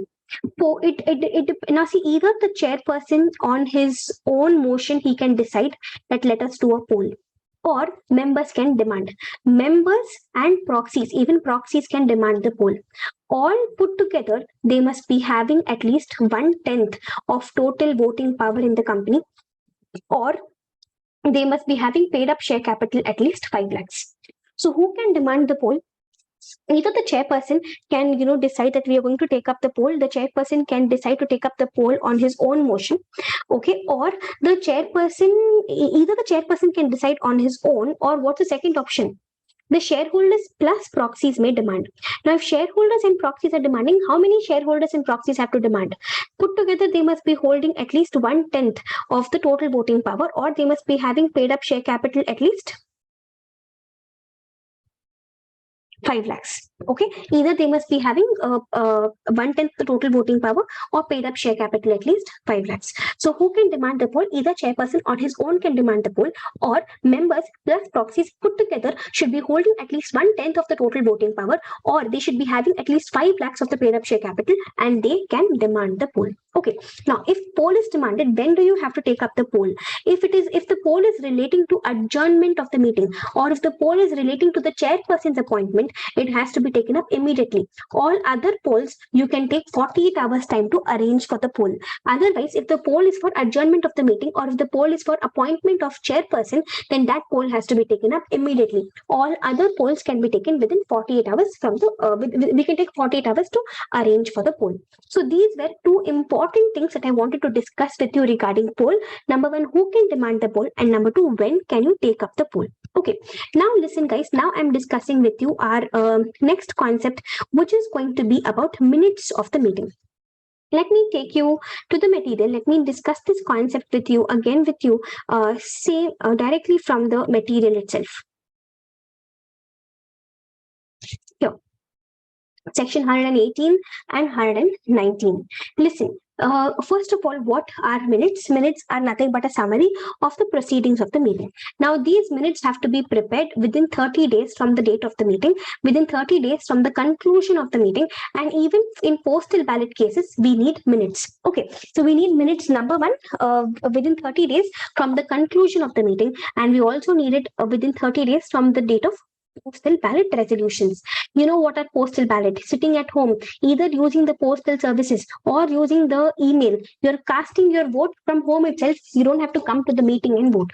Okay, but postal ballot, you know, is not required if your company has up to 200 members. Less than 200 members and all, you don't need postal ballot. Okay, so listen. So when minutes have to be prepared within 30 days. They have to be prepared within 30 days from the conclusion of the meeting, or in case of postal ballot resolutions, from the date of postal ballot resolutions, within 30 days, you have to prepare the minutes. Then every page in the minutes book has to be numbered. Then the ICSI has given a secretarial standard for minutes. We have to follow that secretarial standard. Then we need a separate minute book for every kind of meeting, for members meeting, creditors meeting, board meetings, committee meetings, postal ballot resolutions. We need a separate minutes book for each. Then what do you write in the minutes book? You will write a written record of all the matters, of all the discussions which have happened in the meeting. You will put a fair and correct summary of the proceedings of the meeting. If any officer has been appointed, details about the appointment of the officers will also be put in the minutes book. Okay, so what does the minutes book contain? Number one, it contains a written record of the business which was transacted in the meeting. Number two, it will contain a fair and correct summary of the entire meeting. Number three, if any officer was appointed, details about that also has to be put in the minutes book. Then, in case I'm talking about a postal ballot resolution, if the minutes are relating to a postal ballot resolution, you will put details about the resolution, how many people voted in favor, how many people voted against, all that also you will write in the minutes book. Then, if you're preparing minutes book relating to board meetings, you also have to write the list of the directors who were present in the meeting, and you also have to give the list of the directors who were not agreeing to the resolution, who were voting against the resolution. So you have to put two extra things if it is board meetings minutes. Number one, which are the directors who were present and who were the directors who are dissenting. You need this information. Only on this basis you will be able to fix responsibility. Later, if you want to know that which director defaulted, you need this information. You need to know which director was present in the board meeting. You need to know which director was not in the favor of the resolution. So all this has to be written in the minutes book. Then, what enters the minute book and what will not enter the minute book? Who will decide it? The chairperson will decide it. See, it is a company secretary who prepares the minutes book, but it is a chairperson who decides what will enter the minute book. If the chairperson thinks that any matter is DID, if the chairperson thinks any matter is defamatory, any matter is irrelevant or immaterial, or any matter is detrimental. If the chairperson thinks any matter is defamatory, irrelevant or immaterial or detrimental, then the chairperson can himself decide what will enter the minutes book and what will not enter the minutes book. If he thinks any matter is defamatory, irrelevant, immaterial, or detrimental, then he can say that that matter will not enter the minutes book. He has absolute discretion, which means he and only he will decide what will enter the minutes book and what will not enter the minutes book. Okay, guys. Then after this, coming to the next point, who is going to sign the minutes book? Board meeting minutes, committee meeting minutes will be signed by the chairperson of the meeting. Then if the chairperson of the meeting is unable to sign, in that case, chairperson of the next meeting will sign. But if it is general meeting minutes, then chairperson of the meeting will sign. If he is unable to sign, then the board of directors will have to authorize some director for this purpose, and that director will sign. Lastly, if the resolution was passed by postal ballot, see, in postal ballot, there is no meeting. So I'm not talking about chairperson of meeting. If it is postal ballot, it has to be signed by chairperson of the board of directors. If the chairperson of the board is not able to sign, in that case, in that case, the board has to authorize some other director for that purpose, and that some other director will sign. So only in board meeting and committee meetings, I can go to chairman of next meeting. In general meeting minutes and in postal ballot minutes, I cannot go to the next chairman. If the chairman is not able to sign, the board of directors will have to authorize some other director for this purpose, and that some other director will have to sign. Then the next point, these minutes book have evidential value, which means later if the court asks for any evidence about the meetings, they can give the minutes book as evidence. Okay. Then these minutes book can be maintained in loose leaf form. That means we can maintain them in loose paper, but we have to make sure that we bind the loose leaves periodically. Then this minutes book can be inspected. It can be inspected by the members during the business hours. They can inspect. For inspection, we cannot charge a fee. But if they're asking for a copy, we have to give them the copy within 7 days. Last 3 years minutes book they can ask as copy. If they're asking for a hard copy, we can charge them maximum 10 rupees per page. If they're asking for a soft copy, we cannot charge anything from them for the soft copy. Then talking about the last point under our minutes discussion, we're supposed to preserve the minutes book for how long? We're supposed to preserve the minutes book permanently. We're supposed to preserve the minutes book permanently. Where? Minutes book of the general meeting at the registered office, minutes book of the board meeting at the registered office, or at any other place which the board of directors will decide. How long are you supposed to preserve the minutes book? You're supposed to preserve the minutes book permanently. Okay, guys, so come on, let us revise this discussion over here. Minutes, section 118 and section 119. What are the points that we've learned under minutes? First of all, we learned that we have to prepare the minutes within 30 days. We have to prepare the minutes within 30 days from the date of the conclusion of the meeting or from the date on which the postal ballot resolution was passed. Then we said every page of the minutes book has to be numbered. And then we learned that ICSI has issued a secretarial standard for minutes. We have to follow that secretarial standard. Then we learned that we have to prepare a separate minutes book for every kind of meeting, shareholders meeting, then committee meetings, directors meetings. For every kind of meeting, separate minutes book we have to prepare. Then we spoke about the contents of the minute book. We said it contains a written record of all the matters which happened in the meeting. It is a fair and correct summary of all the proceedings of the meeting. All the details about appointment, any appointment of any officer has to be put into the minutes book. We said if it is minutes relating to a postal ballot resolution, we have to put the details about the resolution and also details about how many people voted in favor and how many people voted against. Then we learned if it is board meeting minutes, I also have to put the list of the directors who were present in the meeting and the list of the directors who were dissenting, which means who were not voting in favor of the resolution. Then after that, we learned that it is a chairperson of the company who has absolute discretion to decide what will enter the minute book and what will not enter the minute book. Here we learned 3 important keywords. If any matter is detrimental, immaterial or irrelevant or defamatory to the company, then the chairperson can decide that that matter will not enter the minutes book. Then we learned about who is going to sign the minutes book. We said that the board meeting minutes can be signed by the chairperson of the board meeting or it can be signed by the chairperson of the next board meeting. Then we said general meeting minutes have to be signed by chairperson of that meeting, but if he is unable to sign, then the board of directors will have to authorize some other director for this purpose and that some other director will sign. Then we learned if it is postal ballots minute, there is no meeting here, so no chairperson of meeting. Instead, I will talk about chairperson of board of directors. You're understanding, guys? This is an important point. Board meeting, general meeting, chairperson of the meeting will sign. In postal ballot, there is no meeting, so chairperson of board will sign, not chairperson of board meeting. Chairperson of board will sign because in postal ballot there is no meeting. So chairperson of board will sign. If the chairperson of the board is unable to sign, then the board of directors will appoint some other director for this purpose and that some other director will sign.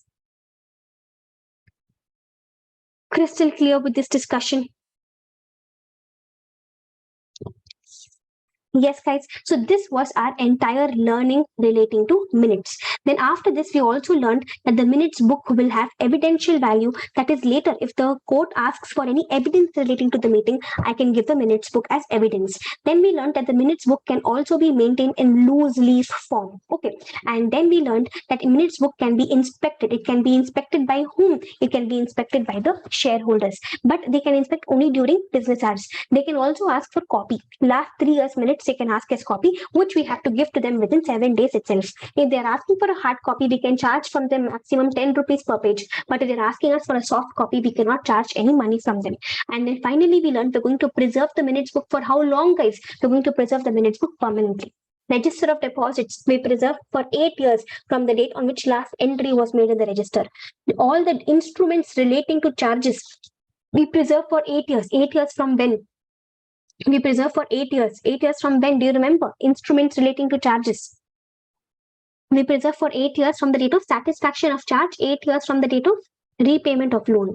And what about annual return? For how long are we supposed to preserve the annual return? Do you remember that also? Section 92. Tell me, was it permanently or was it 8 years? How long am I supposed to preserve the annual return? 8 years. You have to preserve the annual return for 8 years. Okay. And now we're learning about the minutes book. Minutes book has to be preserved always permanently. All right. Minutes book has to be preserved permanently at the registered office. But if I'm talking about minutes book of the board meeting minutes book, I have to preserve permanently, but either in the registered office or any other place which the board of directors will decide. Okay, guys. So with this, we are done learning with one more concept. We have revised one more concept, minutes. Okay. Then after this, we have to revise about AGM and EGM. All right. With this, we will be done with the meetings chapter. Now listen to me. Let us discuss about AGM and EGM. Concept number 25, AGM and EGM. Let me take you to the material straight away. We'll discuss this from there.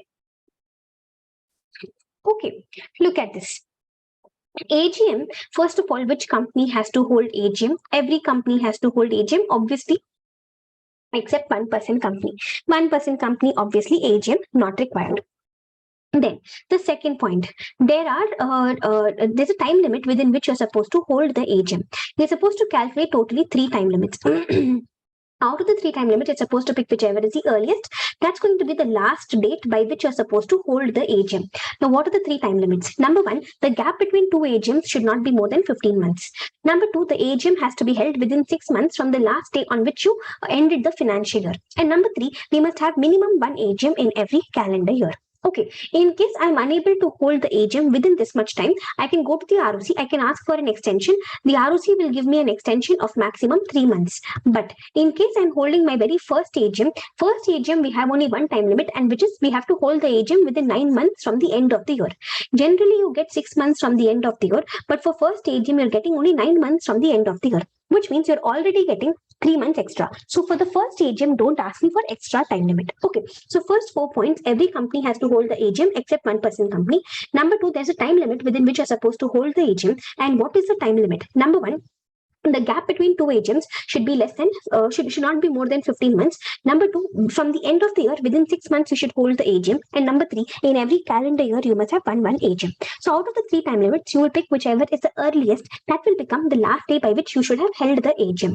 If you're unable to hold the AGM within this much time limit, you can ask the ROC for 3 months extra time. But for the first AGM, you have only one time limit, and that is 9 months from the end of the year. Because you're already getting 3 months extra there, you cannot ask for any extra time for the first AGM. Okay, then where should you hold the AGM? If your company is a listed company will hold the AGM in registered office or any other place, but in the same city, town or village where the RO is situated, either in the registered office or any other place, but in the same city, town or village. If it is an unlisted company, I can have in the registered office, I can have in any other place, but same city, town, village where the registered office is situated, or I can have anywhere else in any other city also, but in India. If I want to have anywhere else in India, I need the prior consent of all my members. Okay, then when are you going to hold the AGM? You have to hold the AGM during business hours on a working day. It should not be a holiday. You have to hold it only on a working day. Okay, then talking about the next point, we also have to submit a report on AGM. But this concept is applicable only to listed companies. Listed companies have to prepare a report saying that yes, we have held the AGM, and this report has to be filed with the ROC within 30 days from the date on which the AGM is held.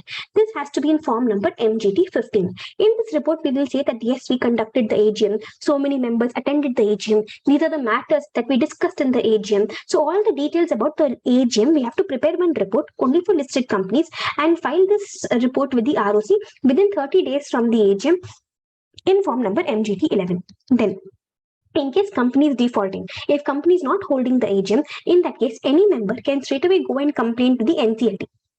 NCLT will pass an order asking the company, come on, hold the AGM. And to hold this AGM, NCLT will give its own instructions. NCLT can also give the instruction that just one single member present, that itself will be considered as quorum. And finally, if the company defaults, if the company is not holding the AGM, then the company and the officer in default will be punished with a penalty of 1 lakh rupees, and they will be punished with 5,000 per day of default. So rupees 1 lakh plus 5,000 per day of default. So this was our discussion regarding AGM. For AGM, please remember the section numbers, section 96 to section 99. All right. So discussing once again, first of all, talking about AGM. First of all, it is mandatory. Every company has to hold an AGM every year, but it is not required for one-person company. Then you know very well, in AGM, I can discuss ordinary business also. I can discuss special business also. Then what is the time limit? Within how much time are you supposed to hold the AGM? You have totally 3 time limits. Out of the 3 time limits, you will pick whichever is the earliest. This will become the last day by which you're supposed to hold the AGM. What are the 3 time limits? Number 1, the gap between 2 AGMs can be maximum 15 months. Number 2, from the end of the financial year, within 6 months, you're supposed to hold the AGM. And number 3, in every calendar year, you must have one AGM. Then we learned if you're unable to hold that AGM within this much time, then you can ask for maximum 3 months extension. Then we learned that in case it is a first AGM, for the first AGM, you have only one time limit, and that is from the end of the financial year, within 9 months, you are supposed to hold the AGM. For the first AGM, you have only this one single time limit. Okay. Then after this, what else did we learn under our AGM discussion? We spoke about where are you going to hold the AGM. If it is a listed company, you can hold the AGM either at the registered office or you can hold in any other place, but in the same city, town or village where the registered office is situated. If I am an unlisted company, but even unlisted company can hold in these 2 places. But in addition to this, unlisted company can hold also in any other city, anywhere in India. But it should be in India, and in that case I need permission of all the shareholders. All of them should give their consent that yes, we can hold it anywhere else also, but that anywhere else has to be in India only. You understood, guys? Listed company can hold in the registered office or in any other place, but same city, town, village where the registered office is situated. Unlisted company will hold in the registered office or at any other place, but the same city, town, or village where the registered office is situated, or in any other city in India where all the shareholders are living. Okay, so this was about where are you going to, what did I just say? I'll repeat this part once again. Listed company will hold the AGM at the registered office or at any other place, but in the same city, town or village where the registered office is situated. If I'm an unlisted company, I can have at the registered office or I can have at any other place, but same city, town or village where registered office is situated, or I can have in any other city also, but in India. But for that, I need permission of all my shareholders. Okay, then we learned we're going to hold the AGM only during the business hours only, and we can have this only on a working day. We cannot hold the AGM on a national holiday. We cannot hold. It has to be only during business hours, only on a working day. Okay. Then after that, we learned that we also have to prepare a report on AGM, but this is required only for listed companies. Do you remember the form number, guys? For a report on AGM, the form number is form number MGT15. MGT15. Okay. And this has to be filed with the ROC within how many days, guys? It has to be filed within ROC within 30 days from the end of the AGM. It has to be filed with the ROC within 30 days from the end of the AGM. Annual return, tell me, when do we file the annual return with the ROC? Annual return we file with the ROC within 60 days from the conclusion of the AGM. Report on AGM is supposed to file with the ROC within 30 days from the conclusion of the AGM in form number MGT15. Then we learned what if the company is not holding the AGM? In that case, any member of the company can go and complain to the NCLT. NCLT will pass an order asking the company to hold the AGM immediately. In that order, NCLT can give any instructions. NCLT can also give the instruction that just one single member present, that itself will be considered as quorum. And finally, we learned what is a penalty. In case company doesn't hold the AGM, then the penalty will be 1 lakh rupees, and we will also punish the company and the officer in default with 5,000 rupees per day of default. So this was our discussion relating to AGM. Okay, so AGM and EGM, next concept, we're done learning with AGM, and now we're going to be discussing about EGM. EGM, which stands for Extraordinary General Meeting, section number 100. Okay, now EGM here, only special businesses can be discussed in the EGM. Okay, then who calls the EGM? The EGM will be called either by the board of directors on its own, or it may be called by the board of directors because the requisitionists are requesting. That is, shareholders are requesting. Now, how many shareholders have to request? Shareholders who are put together holding at least 1/10 of the total voting power of the company, they have to submit a written request to the company, telling the company we want to hold an EGM. So because of their request, the board may call the EGM, or even the NCLT may ask the company to call the EGM. Okay. In case the requisitionists are requesting the board of directors, in that case, the board must call the meeting within 21 days of receiving the requisition, and they must actually hold the meeting within 45 days of getting this requisition. If they don't call the meeting within 21 days, then the requisitionists can themselves call and conduct the meeting. They can themselves call the meeting within 3 months. To hold this meeting, whatever expenses they incurred, those expenses they can ask the company to bear, and company will ask these expenses to be reimbursed by the directors of the company. All right, guys. So once again, in EGM, only special businesses are discussed in the EGM. The EGM may be called by the board of directors on its own, or it may be called by the board of directors because some shareholders are requesting. Now, when do the shareholders, how many shareholders have to request? Shareholders put together who are having at least 1/10 of the total voting power have to request.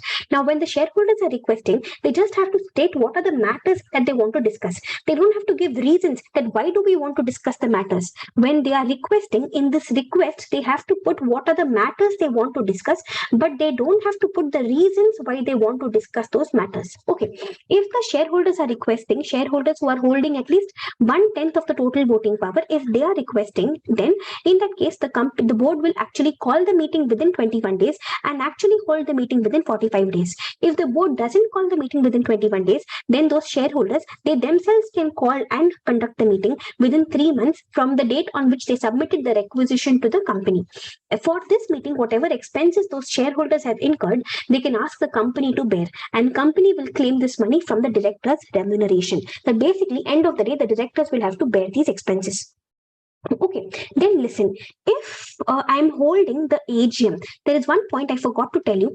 If it is AGM, in the notice of the AGM, it has to be clearly written that this is notice for the AGM, that people know that this notice is for the AGM and not for the EGM. So in the AGM notice, we have to clearly mention that this is notice of the AGM. Okay, now listen. You remember I told you that for all special businesses, we need explanatory statement. Do you remember that discussion? I had told you when I was discussing about notice of meeting with you, at that time I had discussed with you that in case I am discussing any special businesses, for each special business, we need an explanatory statement. But if the shareholders are themselves calling the meeting, your explanatory statement is not required. Understanding, guys. Now there is a question in the chat box: what are special businesses? Just some time back we had discussed what are special businesses, guys. We have two kinds of businesses. We have ordinary businesses and special businesses.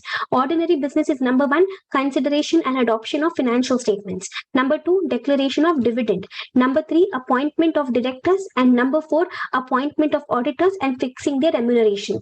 These four are ordinary businesses. All other businesses are what? All other businesses are special businesses. Special businesses can be discussed in EGM also, can be discussed in AGM also. For special business, you need explanatory statement to be attached to the notice of the meeting. But if the shareholders are themselves calling the meeting because the board did not call within 21 days, in that meeting, explanatory statement is not required. Okay, then listen to my next discussion. Where are you going to hold this EGM? Where can you hold this EGM?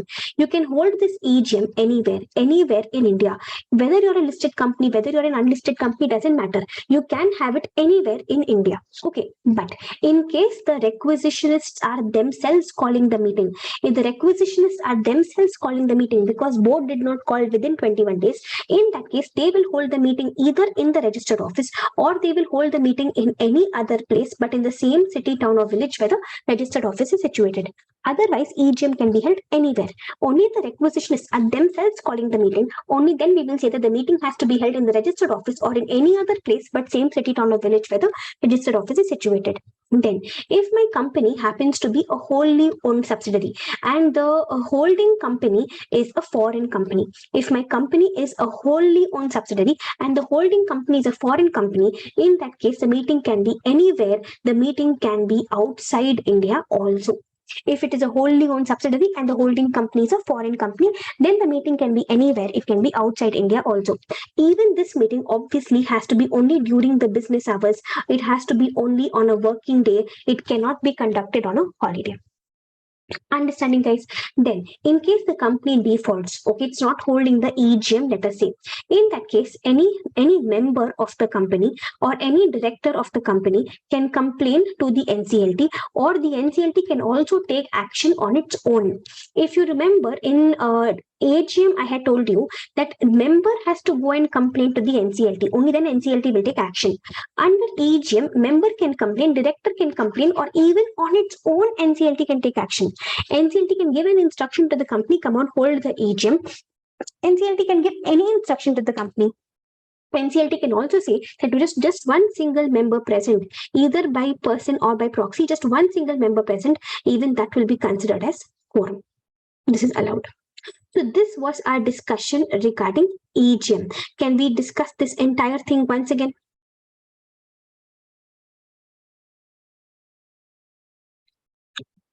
Yes, guys. Srishti, are you clear about ordinary businesses and special businesses? Yes, listen to me. So we're going to be revising about EGM once again. EGM section 100. In the EGM, I discuss only special business. I do not discuss anything else. I discuss only the special businesses in the EGM.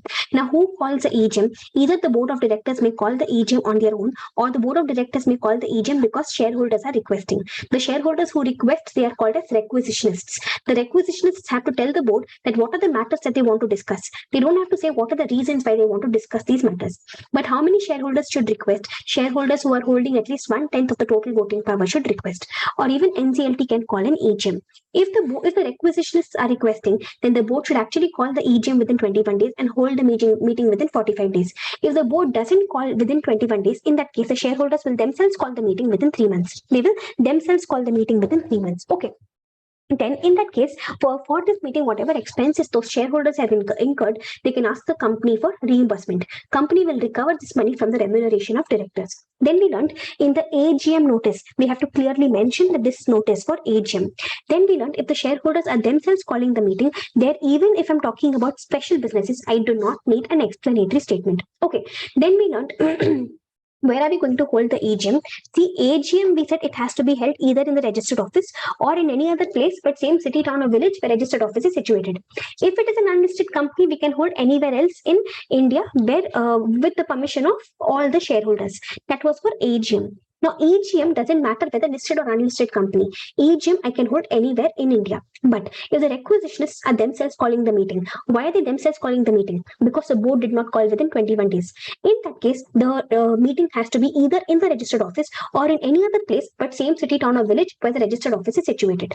Then we learned if the company is a wholly owned subsidiary and the holding company is a foreign company, there the meeting can be held anywhere. It can also be held outside India. Then finally, we learned if when will NCLT take action? NCLT will take action either member is requesting or director is requesting, or NCLT can also take action on its own. NCLT can ask the company to call a meeting. Okay, if NCLT is asking the company to call a meeting, NCLT can give any instructions. NCLT can also give an instruction that just one single member present, even that will be considered as proxy, even that will be considered as quorum. Okay, guys, so this was our entire discussion regarding AGM and EGM. Shreya is asking 1/10 totally holding or individually? Total, Shreya. All the shareholders who are requesting, put together, they must be holding at least 1/10 of the total voting power. Okay, so this was our entire discussion regarding the meetings important concepts. So under the meetings chapter, under the management and administration chapter, we have learned about annual return, notice, quorum, proxies, minutes, AGM and EGM. Okay, come on guys, let us proceed forward. Let us come to the dividends chapter now. Let us discuss two concepts from this chapter. Number one, we're going to be discussing about what are the conditions that we have to fulfill if we want to pay dividend out of reserves. And number two, we will discuss what if we don't pay the dividend on time, then what will be the punishment. Listen to me. Concept number 26 and 27. See, first of all, if the company wants to pay dividend, from where can the company take money? The company can take money out of current year's profits, or if the current year's profits are absent, or if the current year's profits are inadequate, then company can take money out of accumulated profits also, or company can take money from both, out of current, I'm talking about dividend. Okay, if the company wants to pay dividend, what are the sources? From where can the company take money? Either the company can take money out of current year profits, or if the current year profits are absent or inadequate, company can take money out of accumulated profits, or company can take money out of both of these, or sometimes the central government or the state government may have given some grant to the company for the purpose of payment of dividend. So company can take money out of the central government, state government grant also. Okay, so these are the places from which the company can take money. Obviously, company cannot take money out of revaluation reserve. Company cannot take money out of imaginary profits, capital reserves, capital redemption reserve, DRR and all. Company cannot take money. Company can take money only out of the free reserves of the company. Okay, but listen, if the company is taking money out of accumulated profits, if the company is taking money out of accumulated profits, there are some conditions which the company has to fulfill. So what are those conditions that the company has to fulfill? That is what I want to discuss with you right now. Number one, before the company can take money out of accumulated profits, first of all, the company has to adjust earlier years depreciation. The company has to adjust earlier years losses. Guys, please do not lose track. What are we learning about? We are learning what if the company wants to pay dividend out of accumulated profits. If the company wants to pay dividend out of accumulated profits, then there are some conditions that the company has to follow. What are the conditions? Number one, it can take the money only after adjusting earlier years depreciation and earlier years losses. Number two, what is the maximum rate that the company can declare as dividend? The maximum rate will be average of the last 3 years dividend. Okay. Then number three, the third point, how much money can the company take maximum from accumulated profits? Maximum we can take one tenth of what? Paid up share capital plus free reserves. But from this number, we are supposed to subtract current year losses. Whatever we get, this is the maximum amount that we can take out of the reserves. And number four, after we take money out of the reserves, how much balance should be still there in the reserves? Balance, at least 15% of the paid up share capital should still be there in the reserves. So this was my first concept with you relating to dividends. If my company wants to pay dividend, my company can take money out of current year profits. If the current year profits are absent or inadequate, company can take money out of accumulated profits, or company can take money out of both, or company can also take money out of grant given by central government or state government. Then we learned, if the company is taking money out of accumulated profits, only here there are some conditions which the company has to fulfill. What are the conditions, guys? Number one, the company can take this money out of accumulated profits only after adjusting earlier years depreciation and earlier years losses. Then at the maximum, company can pay only last 3 years average dividend. But here, guys, I have a doubt. I have a question for you. What if in the last 3 years, no dividend at all was declared? In last 3 years, if no dividend at all was declared, then the second condition will become not applicable. Okay, one more doubt, one more question. What if 5% was declared, 8% was declared, and nothing was declared? In the last 3 years, 5%, 8%, and nothing was declared. So now how are you going to calculate? Will you calculate 5 plus 8 by 2, or will you calculate as 5 plus 8 plus 0 by 3? Which of the two will you calculate? 5 plus 8 plus 0 by 3. So it will become 13 by 3, 4.33%. Understanding, guys. So the first, if you want to take money out of accumulated profits, you have to first adjust earlier years depreciation and earlier years losses. Then at the maximum, the rate can be average of the last 3 years. But in none of the last 3 years, if you have declared dividend, then this condition will not even apply. Then maximum, how much money can you take out of your reserves? 1/10 of paid up share capital plus free reserves. And from this, you're supposed to subtract current year losses. How much, again, guys, come on, this in focus. How much money can you take out of free reserves? 1/10 of paid up share capital plus free reserves minus current year losses. This is the maximum money which you can take out of reserves. After you take this money out of reserves, how much money should still be there in the reserves? Minimum 15% of paid up share capital should still be there in the reserves. Got it, guys. So this was our discussion regarding the first point under the dividends chapter. What are the conditions that we have to fulfill if we want to pay dividend out of our accumulated profits? Now listen to my next discussion. What if the company does a default relating to dividend? If my company commits any default relating to dividend, then what will be the punishment? Listen to me. Here, you need to understand 2 to 3 things. Let me discuss them all with you one by one. Listen, see, in case the company has unpaid dividend, see, first point, From the date of declaration of dividend, within 5 days, the company is supposed to set aside the entire money into a separate bank account, guys. From the date of declaration, within 5 days, the entire amount of dividend has to be deposited into a separate bank account in a scheduled bank. Then, from the date of declaration of dividend, within 30 days, the company is actually supposed to pay the dividend, or if it is going to use a dividend warrant, it is supposed to post the dividend warrant within 30 days. Now, company is ready to pay the dividend within 30 days, but let us say shareholder is not coming to collect the money, which means after 30 days, if we still have any unpaid dividend, okay, whatever unpaid dividend we have, whatever is our unpaid dividend, we have to transfer it to an unpaid dividend account within 7 days after the expiry of 30 days. Are you understanding, guys? From the date of declaration, within 5 days, the entire dividend we have to set aside into a separate bank account in a scheduled bank. From the date of declaration, within 30 days, we're actually supposed to pay the dividend or post a dividend warrant. But what if we are ready to pay, but the shareholder is not coming to collect the money? That is, 30 days are over, but we still have unpaid dividend. Then in that case, once 30 days are over, within 7 days, we have to put that entire money into unpaid dividend account. Now, what if the company does not do this? If the company defaults over here, if it does not put the money into unpaid dividend account within 7 days, then the company will have to pay 12% per annum interest. Now, this interest will have to be paid to whom? It has to be paid to those shareholders to whom this unpaid dividend belongs. Okay, so if the company defaults, if the company is not transferring, are you understanding my first default, guys? The unpaid dividend, if it is not transferring into the unpaid dividend account within 7 days, then I will ask the company to pay 12% per annum interest. This was my first point. Now listen to my second point. My second point, my second default, I just told you from the date of declaration of dividend, within 30 days, the company must actually pay the dividend. But from the date, so what's the time limit? Within 30 days. Within 30 days, the company must either pay the dividend or the company must post a dividend warrant. But what if the company does not do this? Within 30 days, what if the company is not paying the dividend? What if the company is not posting the dividend warrant? Then in that case, you will punish the directors also. You will punish the company also. The directors will be punished with 1,000 rupees fine per day of delay, and they will also be punished with imprisonment of maximum 2 years.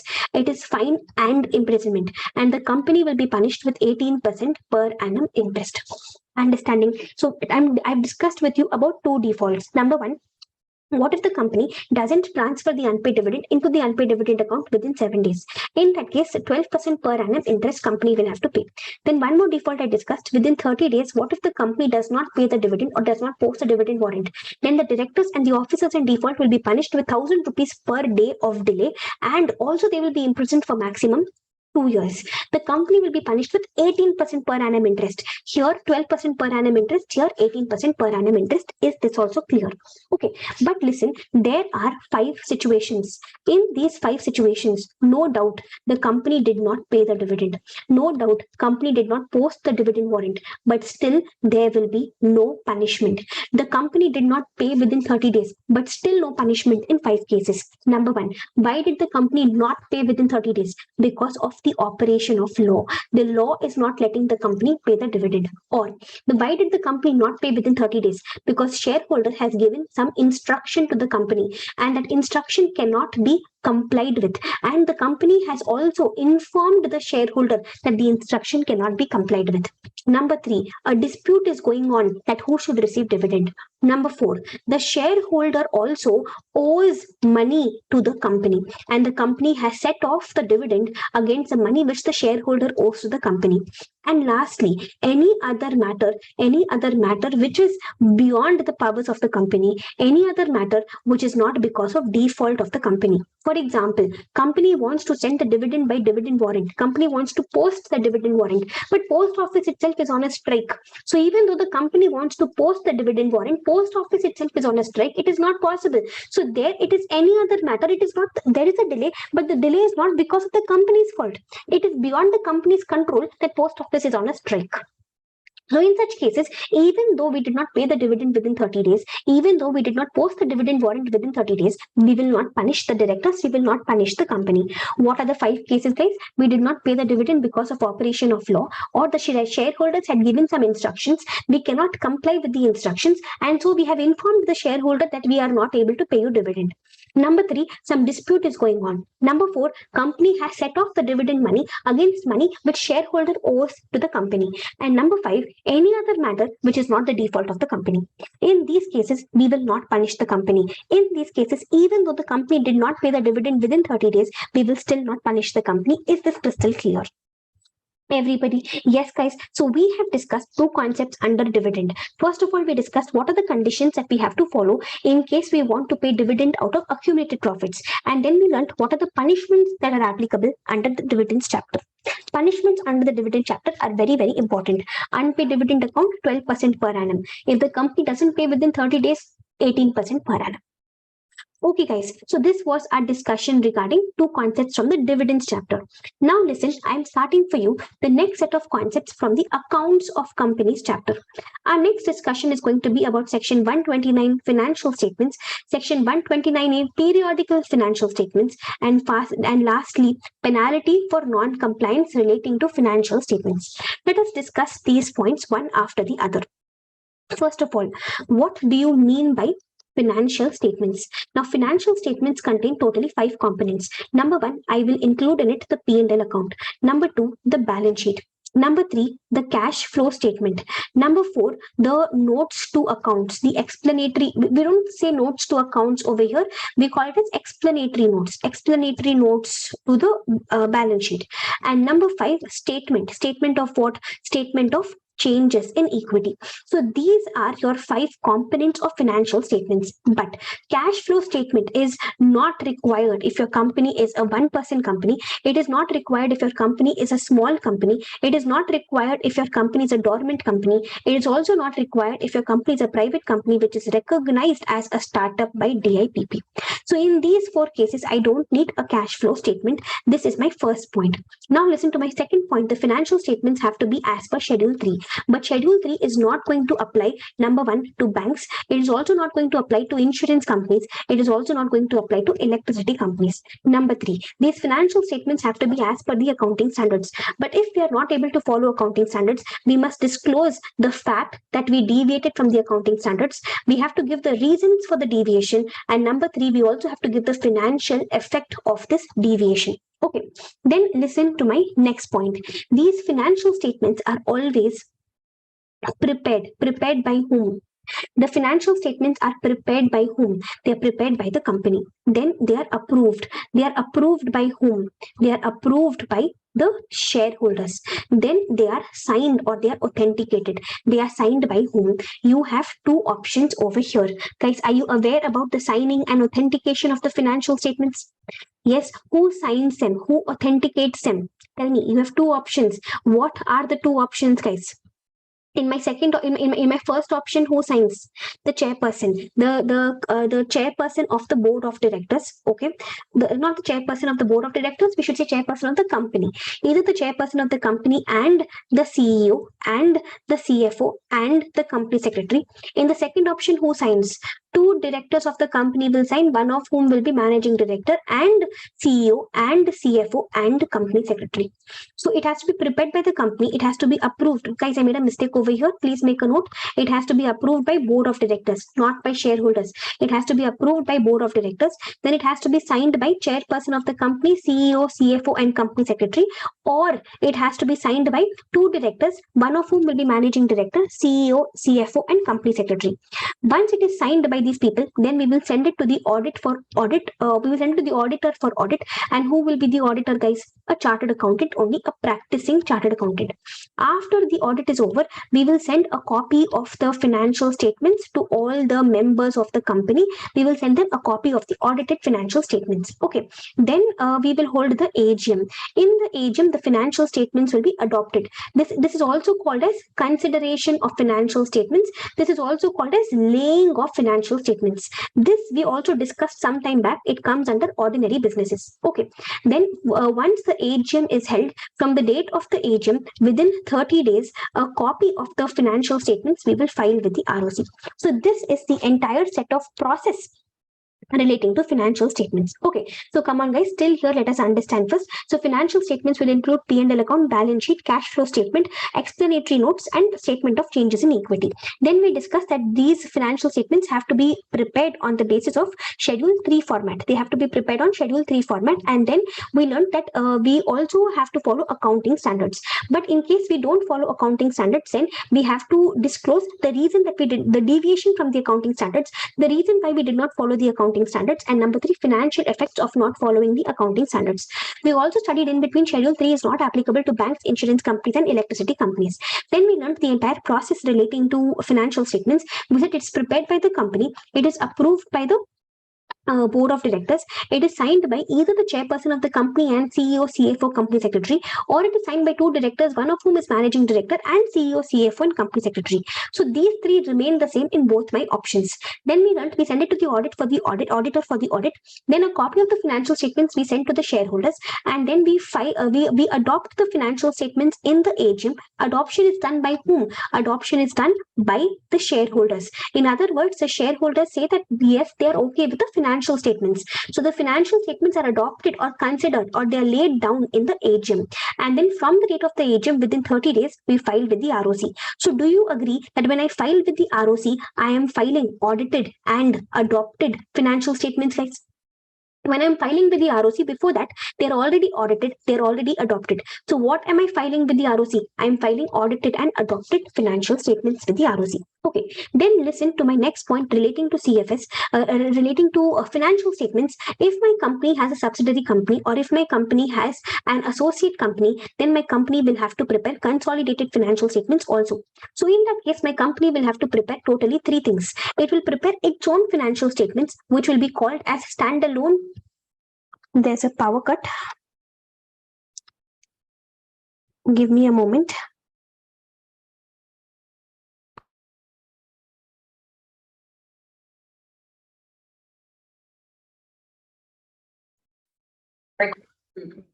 In case the voice starts breaking because of the power cut, please let me know, okay? So we were discussing that if my company has a subsidiary company, or if my company has an associate company, then my company will anyways be preparing its own financial statements. It will anyways be preparing standalone financial statements. In addition to that, company will also have to prepare consolidated financial statements. All the rules and regulations that we learned relating to standalone financial statements, audit, adoption, approval, all of these points will also apply to consolidated financial statements. And then one more thing the company will have to prepare. If the company has subsidiary or associate company, it will prepare form number AOC1 also. This form number AOC1 will contain all the salient features of the financials of the subsidiary. What will AOC1 contain? It will contain the salient features, all the important features of the financial statements of the subsidiary and associate company. So if my company has subsidiary or associate company, it has to prepare its standalone financial statements anyways. In addition to that, it will also have to prepare consolidated financial statements, and it will also have to prepare form number AOC1. Form number AOC1 will contain all the salient features of the financial statements of the subsidiary and associates. Whatever rules and regulations you apply to companies' financial statements, audit, adoption, filing, approval, all those rules and regulations will also apply to consolidated financial statements. Okay, then there is one last concept under financial statements that I have to discuss with you. Imagine a situation like this. There is a company A Limited, which is a holding company of B Limited. B Limited is a holding company of C Limited, and C Limited is a holding company of D Limited. I am talking about C Limited. This C Limited has a subsidiary company, but still C Limited need not prepare CFS if it fulfills some conditions. What are the conditions? It should neither be listed nor it should be in the process of getting listed. Then this company should have informed all the shareholders that I am not preparing CFS, and not even one shareholder is objecting to it. Okay. Then number 3, even though C Limited is not preparing, so first condition, C Limited should neither be listed company nor it should be nor it should be in the process of getting listed. Number 2, C Limited should have informed the shareholders that it is not going to prepare CFS. And number 3, not even one shareholder is objecting to it. Number 4, even though C Limited is not preparing, either the ultimate holding company, who is the ultimate holding company? A Limited. Either the ultimate holding company or the intermediary holding company. Who is intermediary holding company? B Limited. So either A Limited or B Limited, they are preparing CFS. Understanding, guys. So if these four conditions are fulfilled, then even though C Limited has a subsidiary, still C Limited need not prepare CFS. What are the conditions? Condition number one, C Limited should neither be listed nor it should be in the process of getting listed. Number two, it has informed all its shareholders that it is not going to prepare CFS. Number three, not even one shareholder is objecting to it. Every shareholder is okay with the non-preparation of CFS. Number four, either the ultimate holding company or the intermediate holding company should have prepared CFS. So if all these conditions are fulfilled, even though C Limited has a subsidiary company, still it need not prepare CFS.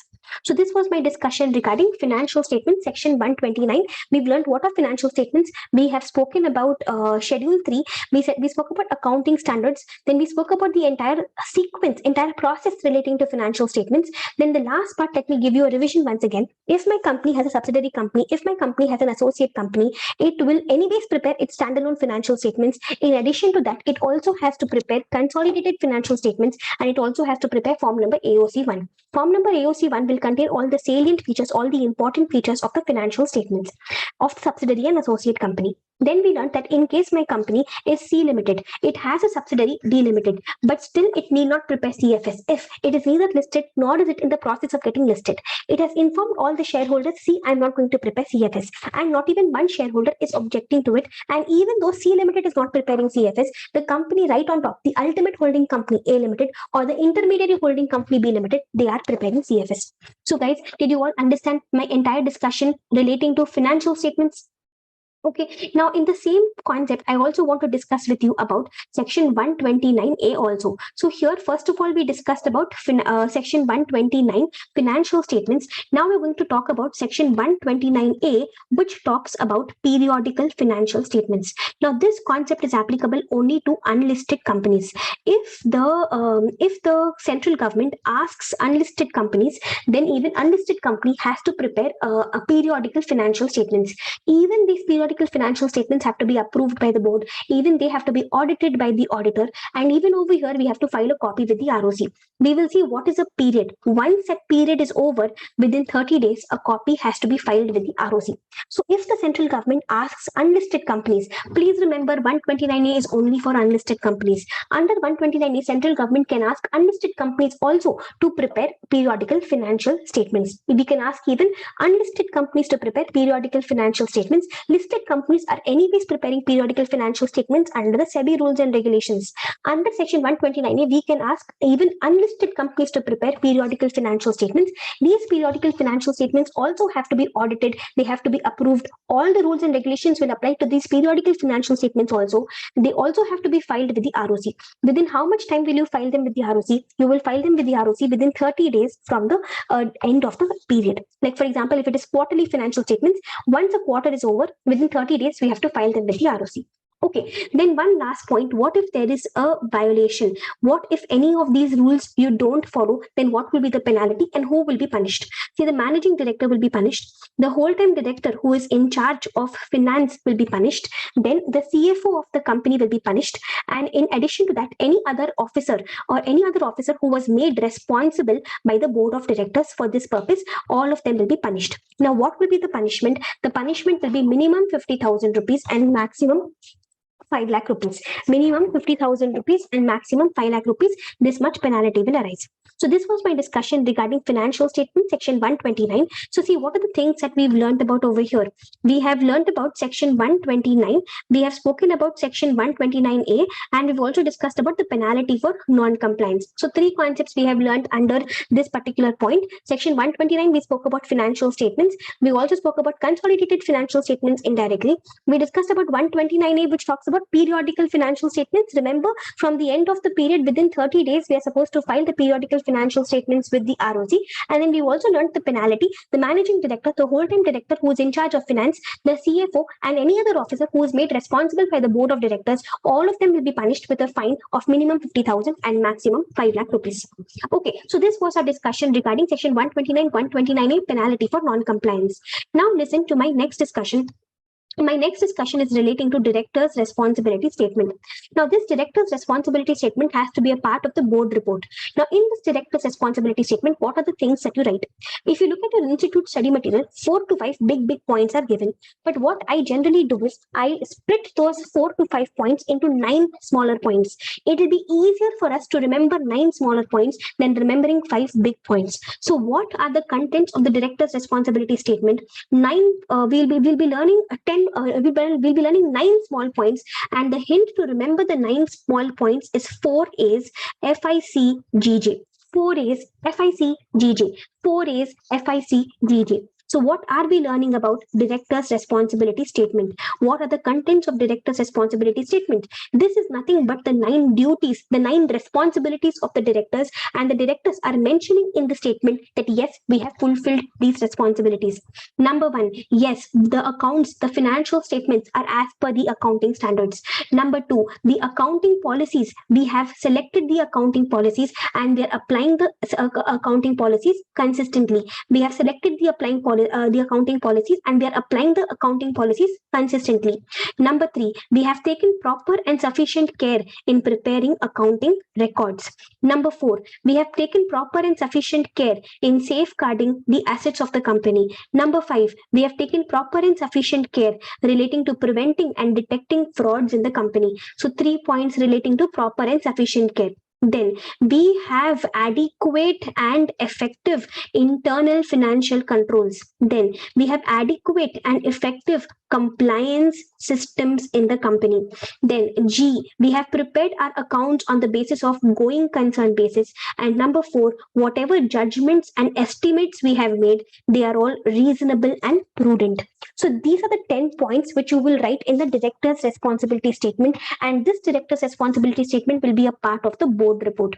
In the director's responsibility statement, we will write totally 9 things. Number one, our accounts, our financial statements have been prepared according to the applicable accounting standards. Number two, we have selected the accounting policies and we are applying all the accounting policies consistently. Number three, we have taken proper and sufficient care in preparing the accounting records. Number four, we have taken proper and sufficient care in safeguarding assets of the company. Number five, we have taken proper and sufficient care because we want to detect and prevent frauds in the company. Then number six, we our internal financial controls are adequate and effective. Then the next point, our compliance systems are adequate and effective. We have 2 points relating to adequate and effective. Then our accounts are prepared on the basis of going concern basis. And finally, whatever judgments and estimates we have made, for example, whatever provisions we have made, they are all reasonable and prudent. Okay, so that was our discussion regarding director's responsibility statement. A simple discussion. 4A's FICGJ. Okay, next we're going to be discussing about filing financial statements with the ROC. This is extremely important from the examination perspective, filing the financial statements with the ROC. See, listen. From the date of the AGM, within 30 days, we are supposed to file with the ROC the audited and adopted financial statements plus consolidated financial statements, then board report, audit report, and in case we have any foreign subsidiaries, then the standalone financial statements of the foreign subsidiaries also we have to file with the ROC. So point number one, from the date of the AGM, within 30 days, we are supposed to file with the ROC audited and adopted financial statements plus CFS, board report, audit report, and lastly, if we have any foreign subsidiary, then the financial statements of the foreign subsidiaries also, all of these we have to file with the ROC. And all of this we have to file with the ROC in form number AOC4. Then we have to do this filing in XBRL format if my company happens to be a listed company, if my company happens to be a subsidiary of listed company, if my company's paid up share capital is at least 5 crore rupees, or if my company's turnover is at least 100 crore rupees, or if my company's financial statements are as per the Indian accounting standards. If my company falls under any of these buckets, then this filing has to happen in XBRL format. Always remember, once XBRL is applicable to you, you have to always do the filing in XBRL only. Understanding once XBRL is applicable to you, hereafter all your filings have to be done in XBRL only. But this concept of XBRL is not applicable to banks. It is not applicable to insurance companies. It is not applicable to electricity companies. It is not applicable to non-banking finance companies. Also, it is not applicable to housing finance companies. Then listen, we discussed we're supposed to file audited and adopted financial statements. But what if the financial statements are not adopted? No problem. You can file unadopted financial statements itself. But in that case, ROC will accept them on a provisional basis, which means ROC will accept them temporarily. Once the financial statements are adopted, again you will file adopted financial statements with the ROC. Okay, then we said we're supposed to submit within 30 days from the date of the AGM. What if the AGM is not even held? In that case, we will see what is the last day on which the AGM should have been held. From that day, within 30 days, you do the filing with the ROC. Okay, then listen, last point. We discussed if we have foreign subsidiaries, we have to submit foreign subsidiaries financials also. What if in that foreign country audit is not required? It's okay. In that case, you can submit unaudited financials also. What if those foreign subsidiaries financials are in a foreign language? Please translate them into English and file with the ROC the translated copy. All right, as much as possible, the accounting policies and the format has to be as per the format and as per the policies of the company, so that it is easier to relate. The foreign subsidiaries format, the foreign subsidiaries financials format should be as close as possible to the financials of the company. So you take care about the accounting policies and the format. It should be similar to the company's financial statements format. It should be similar to the company's financial statements accounting policies. Okay, and then one last point. If my company is a one-person company, one-person company will not have AGM. So one-person company, when will you file with the ROC? You will see what is the end of the financial year. From the end of the financial year, within 6 months, you're supposed to file it with the ROC. Okay, so this was a discussion regarding filing the financial statements with the ROC. We will see when was the AGM held. From the date of the AGM, within 30 days, we are supposed to file with the ROC audited and adopted financial statements plus CFS plus board report plus audit report plus if we have any foreign subsidiaries, even foreign subsidiaries financials, we have to file with the ROC in form number AOC4 within 30 days from the date of the AGM. If AGM is not even held, we have to see what is the last day on which the AGM should have been held. From that day, within 30 days, we have to file it with the ROC. In case they are unadopted, it's okay. You file unadopted financials itself. ROC will accept the unadopted financials on a provisional basis. Once the financials are adopted, again you will have to file the adopted financials with the ROC. Okay. Then after that, we learned that in case my foreign subsidiary in that country, if audit is not required, you can file unaudited financials itself with the ROC. But they have to be translated into English, and the format should be as close as possible to the format followed by the company. Then we learned that this filing has to be done in XBRL format, extensible business reporting language. But XBRL is applicable only to listed company, their subsidiaries, companies with paid up share capital at least 5 crores, companies with turnover at least 100 crores, and all those companies whose financials have to be as per Indian accounting standards. So for these companies, it is mandatory that the filing should happen only in XBRL format. Okay, now listen to the next point. In case my company happens to be a bank, insurance company, electricity company, NBFC, or housing finance company, then XBRL is not applicable. Also understand, once XBRL applies to you, you have to forever follow XBRL. And finally, we learned if you are a one-person company, then from the end of the financial year, within 6 months, you will file the financial statements with the ROC. From the end of the financial year, within 6 months, you will file the financial statements with the ROC. So this was a discussion regarding filing the financial statements with ROC. Okay, now coming to the most important discussion under this chapter, which is going to be CSR. CSR is something which is a nice lengthy discussion. We're going to straight away take this concept from the material itself and we'll close it in the material itself. We will not be putting it again in the notebook because it will take too much time. It's a very lengthy concept. Okay, so pay a little extra attention. We're going to discuss the entire CSR section 135. We will discuss it here itself. Listen, first of all, what is CSR? It is nothing but a company's obligation towards the society, company's corporate social responsibility. It comes under section 135. Okay, now first of all, there are some activities which will not be considered as CSR. Anything which you're doing in the normal course of business is not CSR. Any contribution that you make to a political party is also not CSR.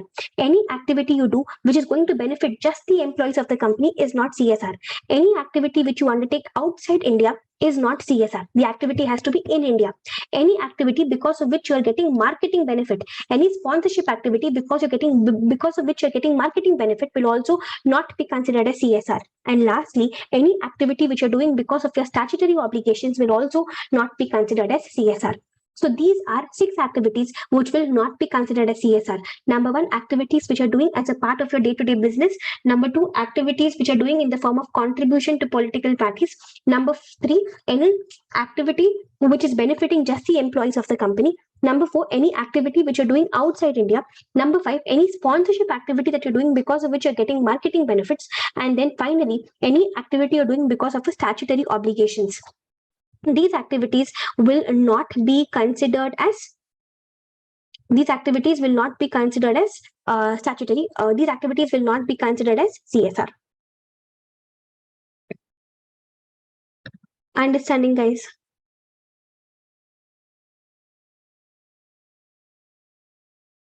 Just a moment.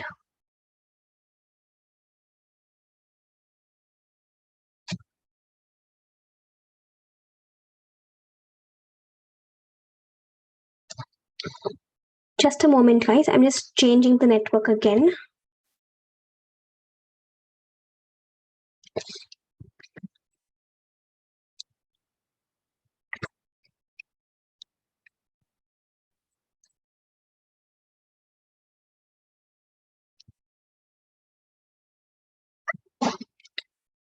Yeah, listen to me. So CSR, we learned 6 activities which will not be considered as CSR.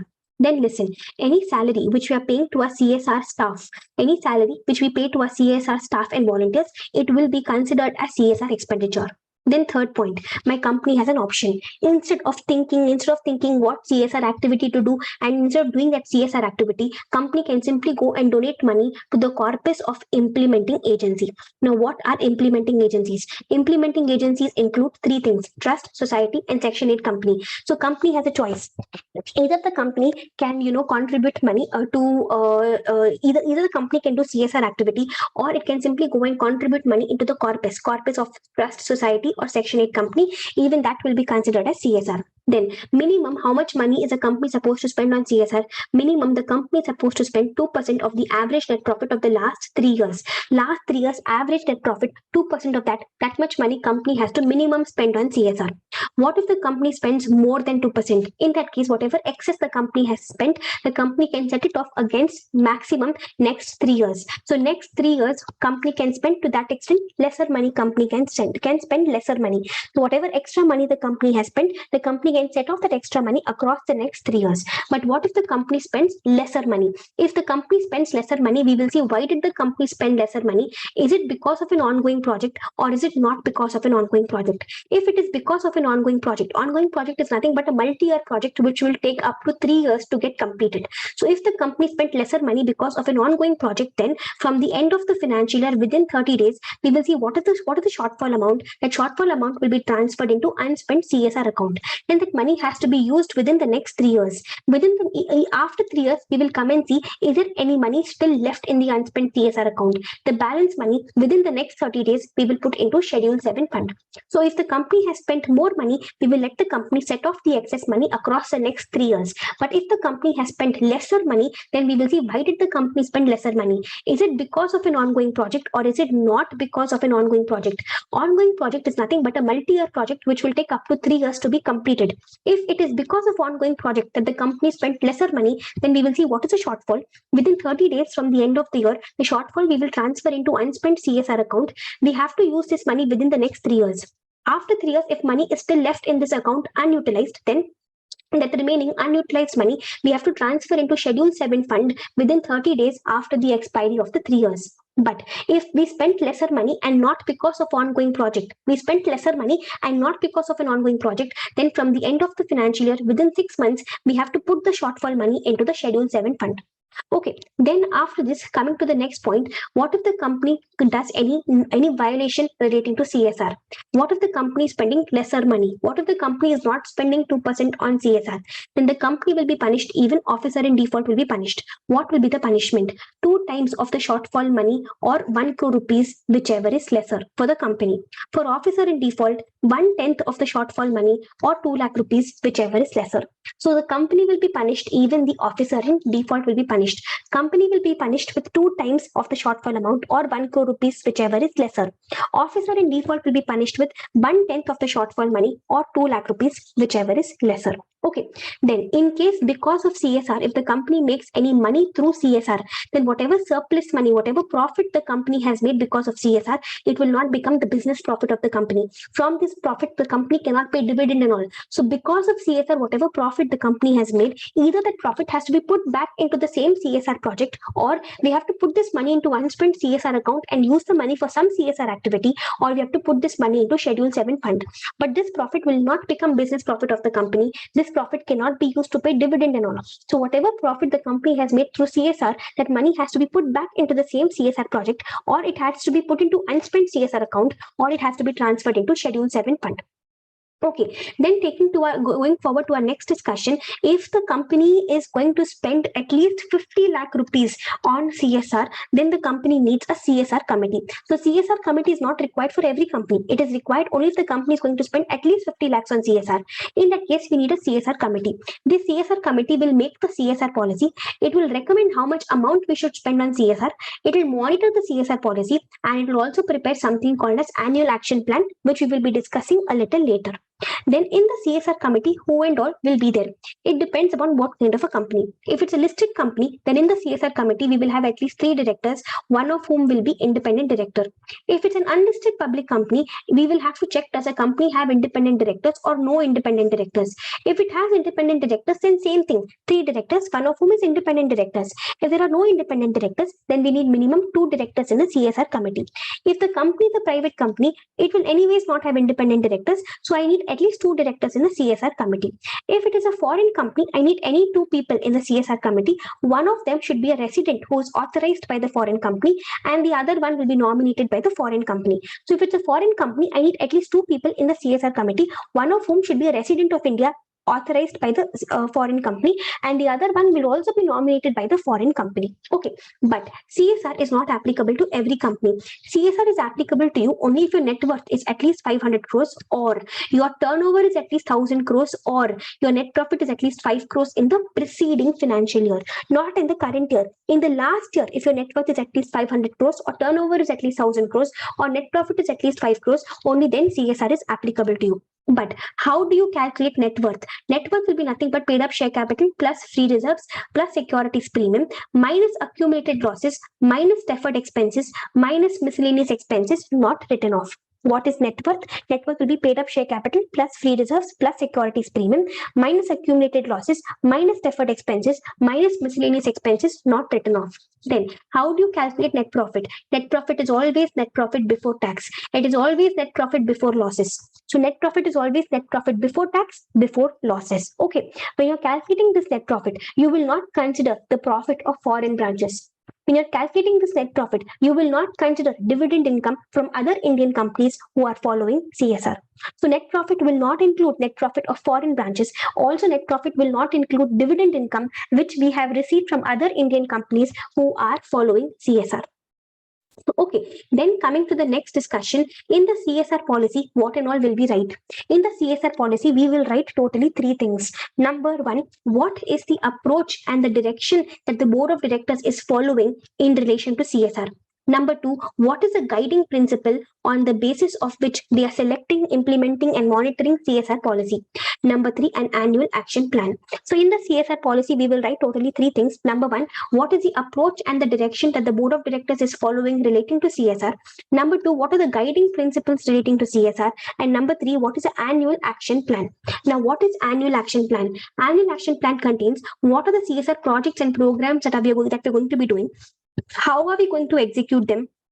Modalities of execution, monitoring and reporting process, and need and impact assessment.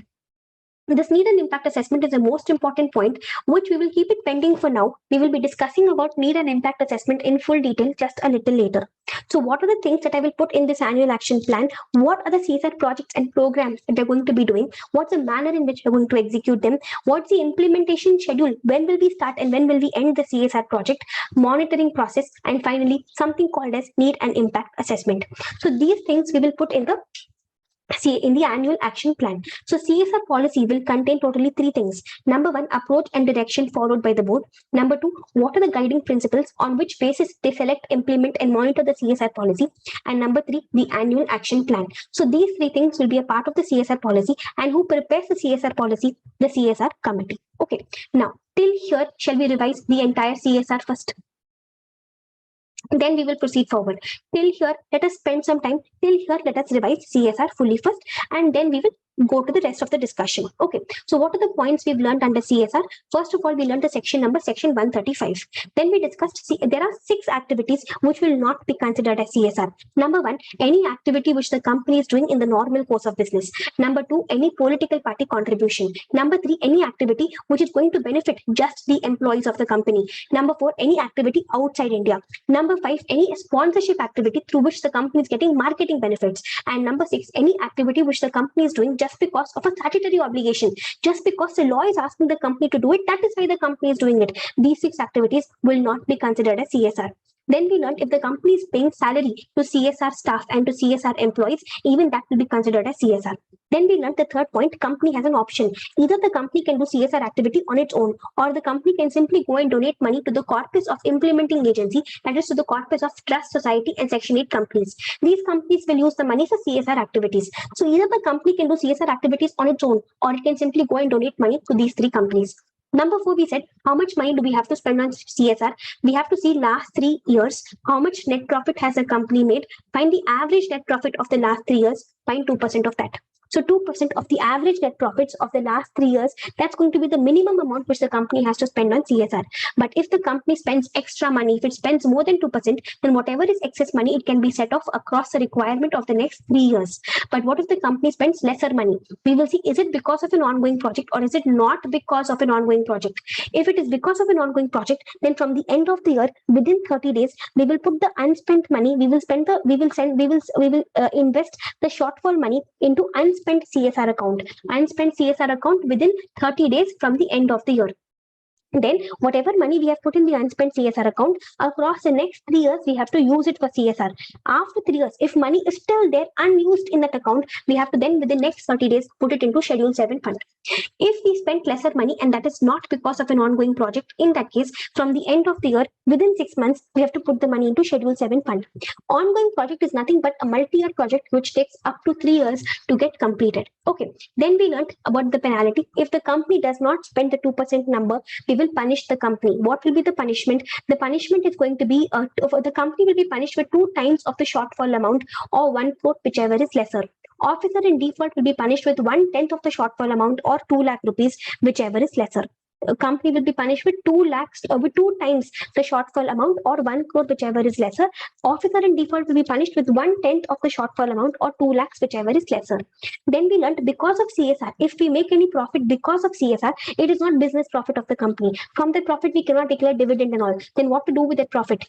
Either put that profit back into the same project or put that money into unspent CSR account and use the money for CSR activity, or you can also put the money into Schedule 7 fund. Okay. Then after that, we learned that if the company is going to spend at least 50 lakhs on CSR, then we need a CSR committee. Now, what does the CSR committee do? It does 4 things. Number 1, it prepares the CSR policy. Number 2, it recommends how much amount has to be spent on CSR. Number 3, it monitors the CSR policy. And number 4, it prepares annual action plan. Then we learned in the CSR committee who and all should be there. If my company has independent directors, then we will have at least 3 directors, one of whom will be independent director. But if my company doesn't have independent directors, then we will have 2 directors. Okay. Listed company will always have independent directors, and a private company will never have independent directors. So if we have independent directors, then there will be at least 3 directors, one of whom will be independent director. If we don't have independent directors, then we will need at least 2 people, at least 2 directors in the CSR committee. If it's a foreign company, even here we need at least 2 people in the CSR committee, one of whom will be a resident and the other will be nominated by the foreign company. Then we learned CSR is not applicable to every company. It's applicable only if your net worth is at least 500 crores, or your turnover is at least 1000 crores, or your net profit is at least 5 crores. Net worth is nothing but paid up share capital plus free reserves plus securities premium minus accumulated losses minus deferred expenses minus miscellaneous expenses not written off. Then we learned net profit before tax. Net profit is always net profit before tax, before losses. And also, you should not consider profit of foreign branches. You should also not consider dividend income from other Indian companies who are properly following CSR rules and regulations. You're always supposed to look at net worth, turnover, and net profit of the preceding financial year. Net worth at least 500 crores, turnover at least 1000 crores, net profit at least 5 crores of the preceding financial year. Okay. Then we learned that in the CSR policy, we will write three things. Number one, what is the approach and direction followed by the board of directors? Number two, what are the guiding principles they follow for selecting, implementing, and monitoring the CSR policy? Number three, the annual action plan. These will be the three things which we will put into the CSR policy. Then we learned about the annual action plan. It will contain what are the CSR activities that we're going to be doing, manner of execution, modalities of execution, implementation schedule, monitoring process, and need and impact assessment. So till here you're thorough, guys. Till here we've discussed the entire thing once again. Okay, now listen to the rest of the discussion relating to CSR. What are the duties of the board of directors relating to CSR? The board of directors should consider the recommendations of the CSR committee. They should see what are the recommendations of the CSR committee. They should approve the CSR policy. They should put the CSR policy in the board report. In the board report, they also have to disclose who is the members of the CSR committee. They have to put the CSR policy in the board report. They have to mention that whatever activities are written in the CSR policy are as per Schedule 7 of the Act. Then they also have to make sure that whatever money they are setting aside for CSR, that money should actually be used for CSR. So the CFO has to give a certificate saying that yes, whatever money was set aside for CSR, that money was actually spent for CSR. Understanding. So the board has to consider the recommendations of the CSR committee, follow the CSR policy, approve the CSR policy, make sure the activities in the CSR policy are as per Schedule 7, then make sure whatever money is being set aside for CSR should be actually spent for CSR. Then the next point. The next discussion under CSR. Relating to CSR, we may have to incur some administration expenses. At the maximum, we can spend only 5% of the total CSR expenditure on admin expenses. Then, if we want to do CSR through implementing agencies, you remember we discussed we can do the CSR through implementing agencies. So those implementing agencies are none other than Section 8 company, registered trust, or registered society. These Section 8 companies, registered trust, registered society may be established by the company, or they may be established by the government, or they may be those Section 8 companies, registered trust, registered society, which have a track record of last 3 years. So since the last 3 years, they're doing CSR activities. So we can simply donate the money into to the implementing agencies. Who are the implementing agencies? Section 8 company, registered trust, registered society. Now these should be those implementing agencies which are either established by the company or established by the government or any other, but should have a track record of at least 3 years. These implementing agencies have to submit form number CSR1 to the ROC, and if they submit this form, then in that case the central government will allocate to them a CSR registration number. Understanding. The implementing agencies need a CSR registration number. How will they get CSR registration number? By submitting form number CSR1 to the ROC. Okay, so this was about implementing agencies. If the company wants, company can do this transaction, company can do this activity through the implementing agencies also. But if the company is going to do it through implementing agencies, then the implementing agency has to be established by the company, or it has to be established by the government, or it should have a track record of at least 3 years. These implementing agencies should also have a CSR registration number, which they will obtain by filing form number CSR1 with the ROC. Okay.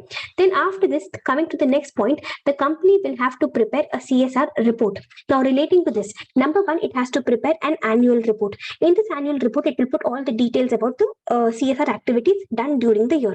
Then you remember we had something called need and impact assessment, which I had told you we'll discuss later. So listen, if I will see the last 3 years, if the company is spending average 10 crores on CSR, last 3 years company is spending average 10 crores it is spending on CSR last 3 years, then my company has to get impact assessment done, need an impact assessment done. Need an impact assessment is nothing but checking whether the CSR activity is actually effective or not, whether the society is actually getting benefited or not. So we have to get need an impact assessment done only if last 3 years average we are spending at least 10 crores. Now this impact assessment report also has to be prepared. This impact assessment report should also, so basically, first of all, company will prepare annual report on CSR. Then impact assessment report will be prepared, but this impact assessment report will be prepared only if average last 3 years we are spending at least 10 crores on CSR. Okay. Now to do this impact assessment, we have to hire some agency to do this impact assessment. So we have to pay them for doing the impact assessment. Maximum we can pay them 2% of the CSR expenditure or 50 lakhs, whichever is higher. For admin expenses, we can incur maximum 5% of CSR expenditure. For impact assessment, we can incur maximum 2% of the CSR expenditure or 50 lakh rupees, whichever is higher. Number 3, we also have to prepare a CSR report. This CSR report has to be in form number CSR2. This CSR report has to be filed with the ROC. Every year, we will file financial statements with the ROC. So along with the financial statements, we also have to file CSR report with the ROC in form number CSR2. Okay, so relating to CSR, totally 3 reports the company has to prepare. Number 1, the company has to prepare one annual report. Number 2, the company has to prepare one impact assessment report. That is, impact assessment is required only if last 3 years average we have spent at least 10 crores on CSR. Only then we have to prepare impact assessment report. Okay, then number 3, in addition to these 2 reports, we also have to prepare a CSR report in form number CSR2. This CSR report has to be filed with the ROC along with the financial statements. And then talking about my last few points under CSR, if my company wants, my company can collaborate with other companies and together they can do CSR. And then last point, my company should try as much as possible to give preference to the local areas under CSR. We should give preference to the local areas under CSR. Okay, and then the CSR activities, the company cannot suddenly do one CSR activity and call it a CSR. The CSR activity has to be in project mode, program mode. It has to be well planned. Suddenly, company cannot do one charitable activity and call it CSR. It has to be in project mode and program mode. And then lastly, if the holding company, if the foreign holding company gives money to the Indian subsidiary company and this Indian subsidiary company is using that money for CSR, the money has come from the foreign holding company's pocket, but we will treat as if it is CSR of the Indian subsidiary company. A foreign holding company has given money to Indian subsidiary company and using this money, the company is doing CSR. So even though the money has come out of the foreign holding company's pocket, we will treat as if it is a CSR expenditure of the Indian company. The last few points, let me give you a revision now. With that, we are done with CSR. What are the last few points that we have discussed? In case my company has in case my company has if my company has to do activities relating to CSR, then listen to me, the duties of the board of directors, it has to approve the CSR policy, it has to follow the recommendations of the CSR committee, it has to make sure the CSR activities are as per schedule 7. The CFO also has to give a certificate saying that whatever activities we have done relating to CSR, whatever money we have set aside for CSR, that money is actually used for CSR. Then we learned admin expenses, maximum how much can we spend on admin expenses, guys? 5% of CSR expenditure. Then we learned for CSR, we can do the CSR activity through implementing agency. That implementing agency needs CSR registration number, which they will get by submitting form CSR1 to ROC. Then we learned that CSR activity can be done through implementing agencies. Now, these implementing agencies should either be established by the company or they should be established by the government or they should have a track record of at least 3 years. Okay, then after that, we discussed about CSR reporting. We said that the company will anyways be preparing one annual report on CSR. Then last 3 years, average, if we have spent 10 crores on CSR, we have to get impact assessment also done. For impact assessment, maximum we can spend 2% of the CSR expenditure or 50 lakh rupees, whichever is higher. And finally, we learned we also have to prepare a CSR report in form CSR2, which we have to file with the ROC along with the financial statements. Okay, and then we discussed some last few points relating to CSR. Give preference to local areas, foreign holding company, giving money to the Indian subsidiary company. We will treat as if it is CSR expenditure of the Indian subsidiary company. Okay, so this was our entire discussion. All the points under CSR, I have given you a quick revision. Understand and remember, under CSR, you have to remember about schedule number 7. You don't have to memorize schedule number 7. You just have to be aware of the activities which are under schedule number 7. CSR means only doing those activities which are mentioned under schedule number 7. Understood, guys. So these were our discussions regarding all the important points relating to CSR. So with this, we are also done revising the important concepts under the accounts of companies chapter. So we have spoken about we've spoken about financial statements, periodical financial statements, penalty for non-compliance, director's responsibility statement. Remember, 4A's, FIC, GJ, accounting standards, accounting policies, then assets, accounting records, fraud, internal control, compliance systems, going concern, judgments, and estimates. And then filing financial statements with ROC within 30 days from the AGM. And lastly, we discussed about CSR. Okay, I hope you're crystal clear with all these discussions until here, guys. Yes. So we are starting with the next part of the discussion, which is going to be the last chapter of our Companies Act, the Auditors chapter. Okay, listen to me. Relating to the Auditors chapter, we've got to discuss some 4 important concepts. First of all, over here, I am discussing with you about the first auditor. We'll be discussing, are you able to see the screen? No, the notebook. I hope you're able to see the notebook now. Yes, fine. So listen, my very first discussion with you is about the first auditor. Now, first auditor, we will be learning this concept in 2 parts. What if it is a government company and what if it is not a government company? Okay, now if it is a government company, the first auditor has to be appointed from the date of incorporation. Within 60 days, it has to be appointed by CNAG. If CNAG doesn't appoint within the 60 days period, then in that case, within the next 30 days, the board of directors can appoint. If even the board of directors doesn't appoint within 30 days, then in that case, within the next 60 days, the shareholders can appoint. Okay. So in a government company, from the date of incorporation, within 60 days, the CNAG should appoint. If CNAG doesn't appoint within 60 days, then within the next 30 days, the board of directors will appoint. If even the board doesn't appoint within the next 30 days, then within the next 60 days, the shareholders themselves will appoint. The first auditor will hold office till the conclusion of the first AGM. Okay, but what if I am not a government company? If I am not a government company, then from the date of incorporation, within 30 days, the board of directors is supposed to appoint the first auditor. But if the board of directors is unable to appoint within 30 days from the date of incorporation, then in that case, from the date of incorporation, within 90 days, the shareholders will appoint. Always, whether government company, whether non-government company, the first auditor will hold office till the conclusion of the first AGM. He will hold office till the conclusion of the first AGM. Got it, guys? So in a government company, from the date of incorporation, within 60 days, the CNAG will appoint. If the CNAG doesn't appoint, then within the next 30 days, the board of directors will appoint. If even the board of directors do not appoint, then within the next 60 days, the shareholders will appoint. So here we talk about next. But government, if it is not a government company, I don't talk about next 60 days. I always talk from the date of incorporation. If in a non-government company, from the date of incorporation, within 30 days, the board of directors will appoint the first auditor. If the board doesn't appoint within 30 days, from the date of incorporation, within 90 days, the shareholders will appoint. Okay, so this was about first auditors. Then after this, what about casual vacancy auditors? Now, casual vacancy, how does it arise? When does it arise? It arises in 4 situations, DDRR. D stands for death of the auditor. Another D stands for disqualification of auditor. R stands for resignation of auditor. And another R stands for removal of auditor. So in these 4 cases, there will be in these 4 cases there will be casual vacancy. So if there is a casual vacancy, you will check first of all, is the casual vacancy in a government company or is the casual vacancy in a non-government company?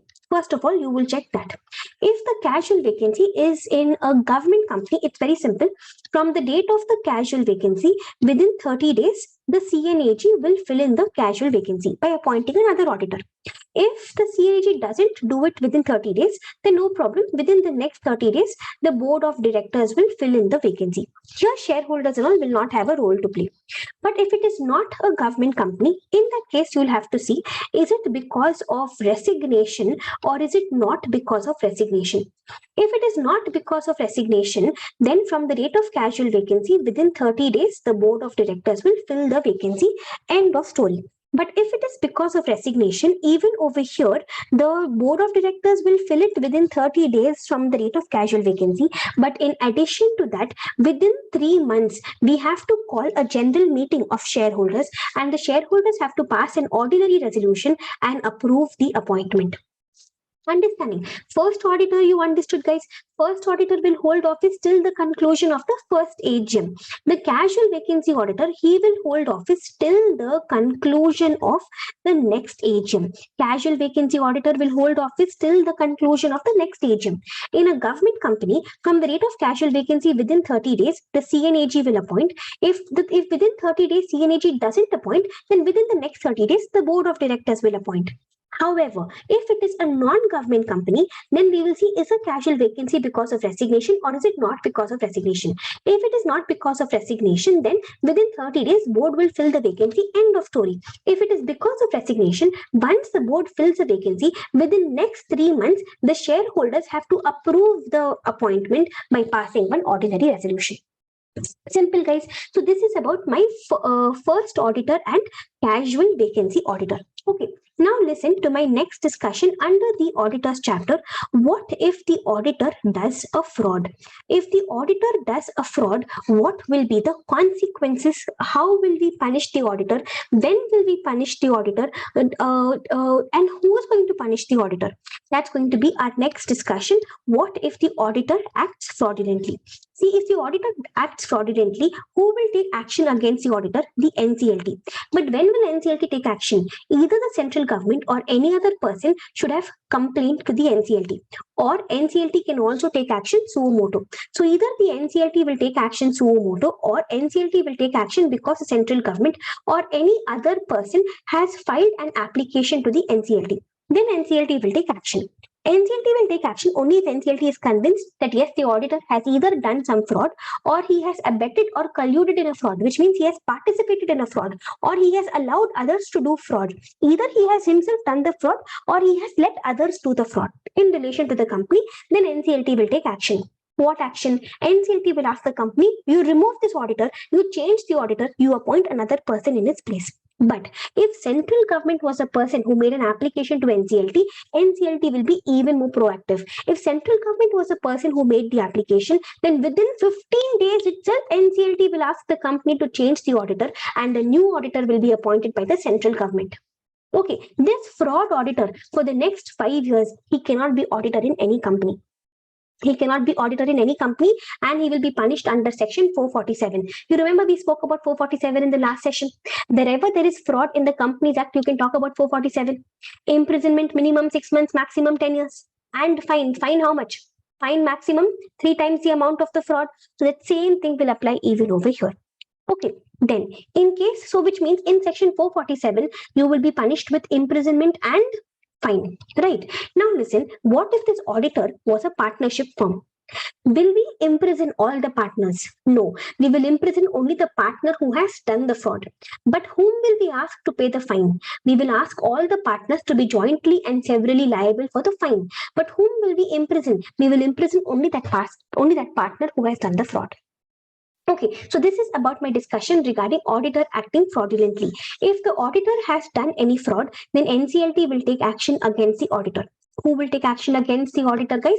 It is the NCLT who will take action against the auditor. Now, either the NCLT will take action against the auditor on his own, okay, or that is suo motu, or NCLT will take an action because central government or any other person has complained to NCLT. In that case, NCLT will ask that company to change the auditor. Okay, but if it was central government who had filed application to NCLT, within 15 days itself, NCLT will ask the company to change the auditor and new auditor will be appointed by the central government. That fraud auditor, for the next 5 years, it cannot do audit of any company. Also, we will punish that auditor under section 447, imprisonment and fine. If the auditor is a partnership firm, for the fine, we will ask all the partners to be jointly and severally liable. But whom will we imprison? We will imprison only that particular auditor, only that particular partner who has done the fraud.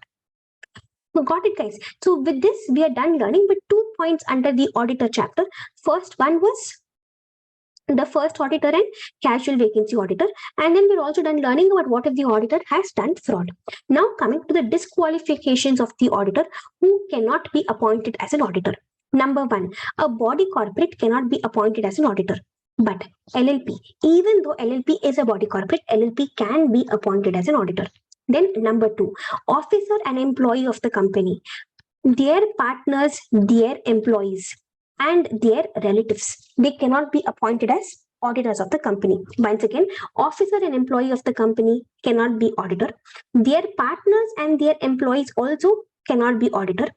If the officer or employee is director or KMP, then their relatives also cannot be auditors. See, other employees, their relatives can be auditor. If the officer or the employee is director or KMP, only their relatives can't be auditors. Understanding, guys? So point number one, body corporate cannot be auditor. Point number two, officer employee of the company can't be auditor. Their partners and their employees cannot be auditor. If the employee is a director or KMP, his relatives also can't be auditors. Then number three, any person who has any security or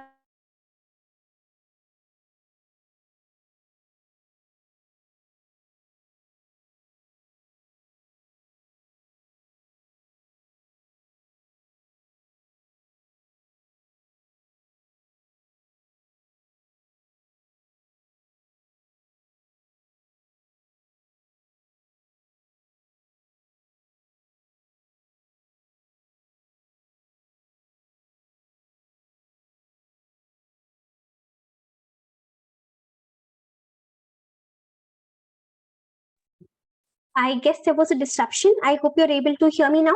Have I reconnected?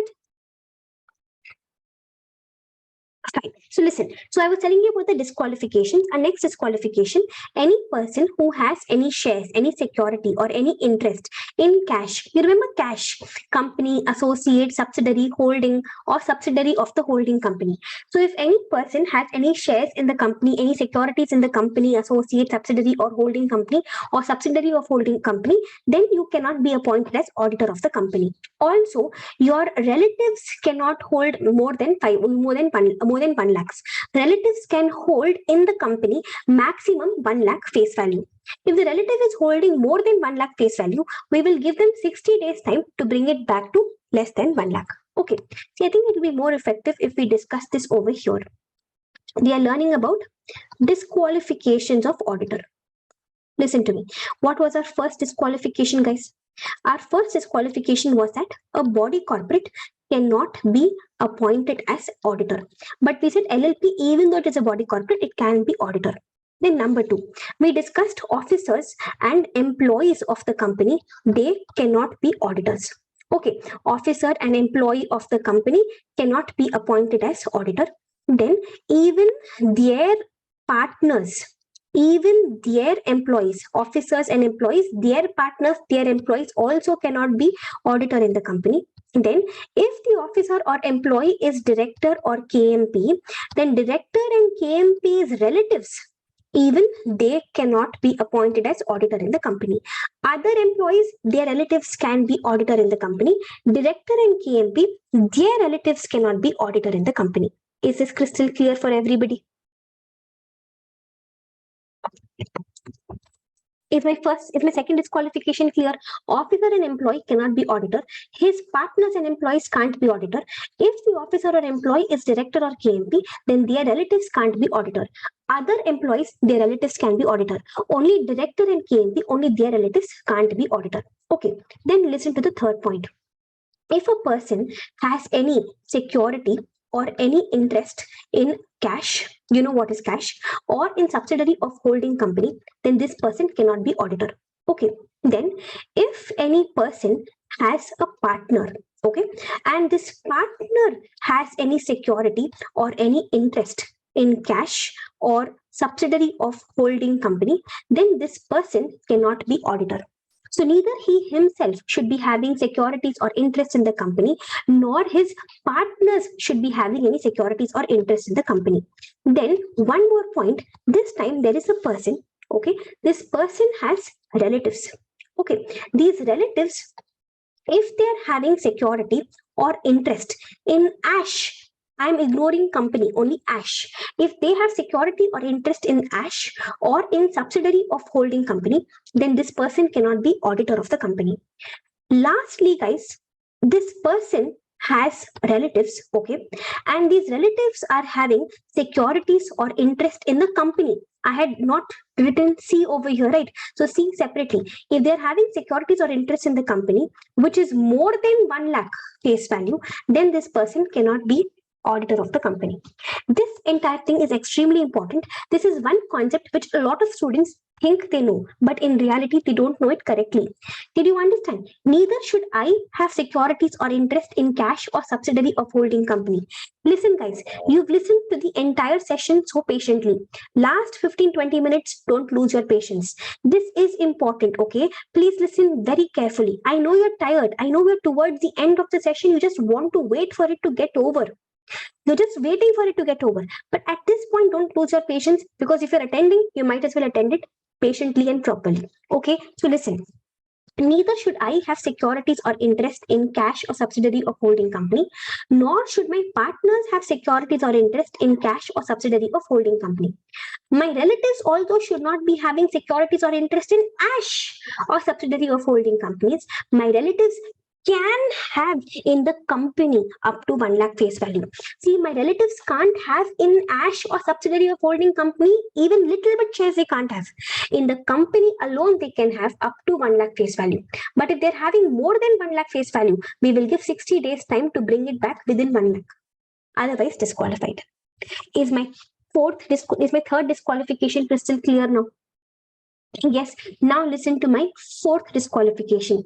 If any person or his relatives or his partners, any person, his relatives or his partners, if they are indebted to the company, which means the company has given them a loan. Which company? Cash or subsidiary of holding company.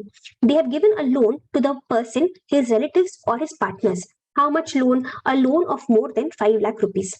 Then this person cannot be appointed as auditor of the company. If person or his relatives or his partners have borrowed a loan from cash or subsidiary of holding company more than 5 lakh rupees, then this person cannot be appointed as auditor of the company. Then let us take the next situation. This time there is another person. This person has borrowed a loan from cash or from subsidiary of holding company. Okay. There is another person. This person or his relatives or his partners, they have given guarantee to cash, a guarantee of more than 1 lakh rupees. A guarantee saying, don't worry, this person will repay the loan. Are you understanding the difference? In the first situation, this person, he was himself borrowing the loan. He or his relatives or his partners, they were themselves borrowing a loan of more than 5 lakh rupees. We said this person cannot be appointed as auditor of the company. In the second situation over here, some other person has borrowed a loan from company, associate, subsidiary, holding or subsidiary of holding company. This person or his relatives or his partners, they have given a guarantee to the company of more than 1 lakh rupees saying, don't worry, this person will repay the loan. Now, this person cannot be appointed as auditor of the company. Any person who himself or his relatives or his partners give a guarantee for more than 1 lakh for a loan borrowed by some other person, such a person cannot be appointed as auditor of the company. Okay, so my first four disqualifications are the most difficult disqualifications. The first disqualification, a body corporate cannot be appointed as auditor. Number two, an officer and employee of the company cannot be appointed as auditor. Even their partners and employees can't be appointed as auditors. If the officer or employee is a director or KMP, his relatives also cannot be appointed as auditor. Then neither should I have securities, nor should my partners have securities in cash or subsidiary of holding companies. My relatives should not have securities in ash or subsidiary of holding companies. But my relatives can have securities in the company up to 1 lakh face value. In company, it can have. In ash, relatives can't have. My relatives can have only in the company. Company, how much they can have? 1 lakh face value. If it crosses 1 lakh, within 60 days, it has to be brought back within 1 lakh. Then, neither me nor my relatives nor my partners should have borrowed loan from the cash or subsidiary of holding company of more than 5 lakhs. Also, we shouldn't have given a guarantee to the company or associate subsidiary holding and all for more than 1 lakh rupees of somebody else's loan. Okay, so these were my first 4 disqualifications. Then listen to the next disqualification. If any person has any business relationship with cash or subsidiary of holding company, this business, if any person has any business relation with cash or subsidiary of holding company, this person cannot be appointed as auditor of the company. But if this business relationship is nothing but ordinary business, day-to-day business, or this business relationship is nothing but services which are allowed to be rendered by an auditor, then it's okay. But apart from these two, if this person has any business relationship with cash or subsidiary of holding company, this person cannot be appointed as auditor. This is my 5th disqualification. If any person has business relationship with cash or subsidiary of holding company, then this person cannot be appointed as auditor. Then any person who is into full-time employment cannot be appointed as auditor. Only practicing company secretary can be auditor. Then if you are already having audit of more than 20 companies, we will see how many audits you have. Ignore 1% company, ignore small company, ignore dormant company, ignore private companies with paid up share capital less than 100 crores. Ignore these 4 companies. Balance companies, you can have audit of maximum 20 companies only. If the company, if the auditor is a partnership firm, you will apply the 20 number for each partner. For example, if there are 4 partners, okay, so 4 into 20, the limit will become 80. So there are, if the auditor is a firm, you will apply this limit to each partner. Okay, you will ignore 1% company, small company, dormant company, and private companies which are having paid up share capital of less than 100 crores. Ignore these 4 companies. Balance companies should not be more than 20. If it is a partnership firm, you will give the 20 limit for per partner. Okay, then talking about the next disqualification, if any person has been convicted guilty, he is guilty for any fraud, then for 10 years he cannot be appointed as auditor anywhere. And lastly, if you're rendering section 144 services, you know what are section 144 services? The prohibited services, bookkeeping services, designing and implementing financial information services, investment advisory services, investment banking services, all these services auditor cannot render. If you are rendering any of these services to not cash, to only CSH, you can render section 144 services to associate company. You can render. You cannot render 144 services to company, subsidiary, and holding company only. So if you're already rendering section 144 services to company, subsidiary company, and holding company, then you cannot be auditor of the company. These are your 9 disqualifications. First 4 you understood properly. I showed you in the notebook. The first one was body corporate. The second one was officer and employee, his partners and employees. If I am director or KMP, my relatives, we can't be auditors. Number 3, if I have securities or interest in cash or subsidiary of holding company, or my partners have securities or interest in cash or subsidiary of holding company, or if my relatives are having securities or interest in cash or subsidiary of holding company, then I can't be appointed as auditors. My relative can have securities in the company up to 1 lakh face value. If it exceeds 1 lakh face value, within 60 days, I have to bring it back within 1 lakh. Fourth disqualification, if I or my partners or my relatives have borrowed a loan from cash or subsidiary of holding company more than 5 lakhs, or if we have given guarantee to cash or subsidiary of holding company of more than 1 lakhs, we can't be appointed as auditor of the company. Then next set of disqualifications we learned from here. If I have any business relationship with cash or subsidiary of holding company, then I can't be appointed as auditor. If I'm already an employee, I can't be appointed as auditor. If I, ignoring 1% company, small company, dormant company, and private company with less than 100 crores capital, balance companies, maximum I can be auditor of maximum balance 20 companies. Then we learned if I'm already convicted of any fraud, then I cannot be auditor of any company for the next 10 years. And finally, we learned if you have rendered services under section 144 to company, subsidiary, or holding company, then you cannot be auditor of the company. You can render section 144 services to the associate company. Did you understand this? Did you register this point? You can render section 144 services to the associate company. You cannot render to whom? Company, subsidiary, and holding company. Okay, guys, so this was our discussion regarding the disqualifications. So under the auditors chapter, we have spoken about first auditor, casual vacancy auditor, auditors acting fraudulently, disqualifications, 3 things we have learned. Coming to the last concept under the auditors chapter, which is about reporting on frauds. What if the auditor finds a fraud? He is rendering audit service, and as he's rendering audit service, in the course of his audit, he finds a fraud in the company. See, guys, don't get confused. Earlier, what we learned over here, in this point, the auditor had himself done the fraud. What we're discussing about now, he is not himself doing the fraud. In the course of audit, he gets to know that somebody has done the fraud. Okay, so in that case, what to do? Reporting on frauds. What if he gets to know that there is a fraud in the company? In that case, he will see what's the value of the fraud. Is it less than 1 crore or is it at least 1 crore? If it is less than 1 crore, if it is less than 1 crore, in that case, he will first of all prepare an order. He'll first of all prepare a fraud report. In that fraud report, he will write about the nature of the fraud, what is the amount of the fraud, and who has done the fraud, parties involved. He will give this fraud report to the audit committee or to the board of directors. Within 2 days itself, he will give it to the audit committee or the board of directors. The board of directors will take action against this fraud and they will disclose it in the board report. End of story. So in case the fraud is less than 1 crore rupees, first of all, the auditor will prepare a fraud report. In the fraud report, he will write what is the amount of the fraud, who has done the fraud, and what is a fraud. Then he will give this fraud report to the board of directors or to the audit committee, whoever is a competent authority. Then this board of directors will take action against a fraud and they will disclose about it in the board report. This is it if the value of the fraud is less than 1 crore.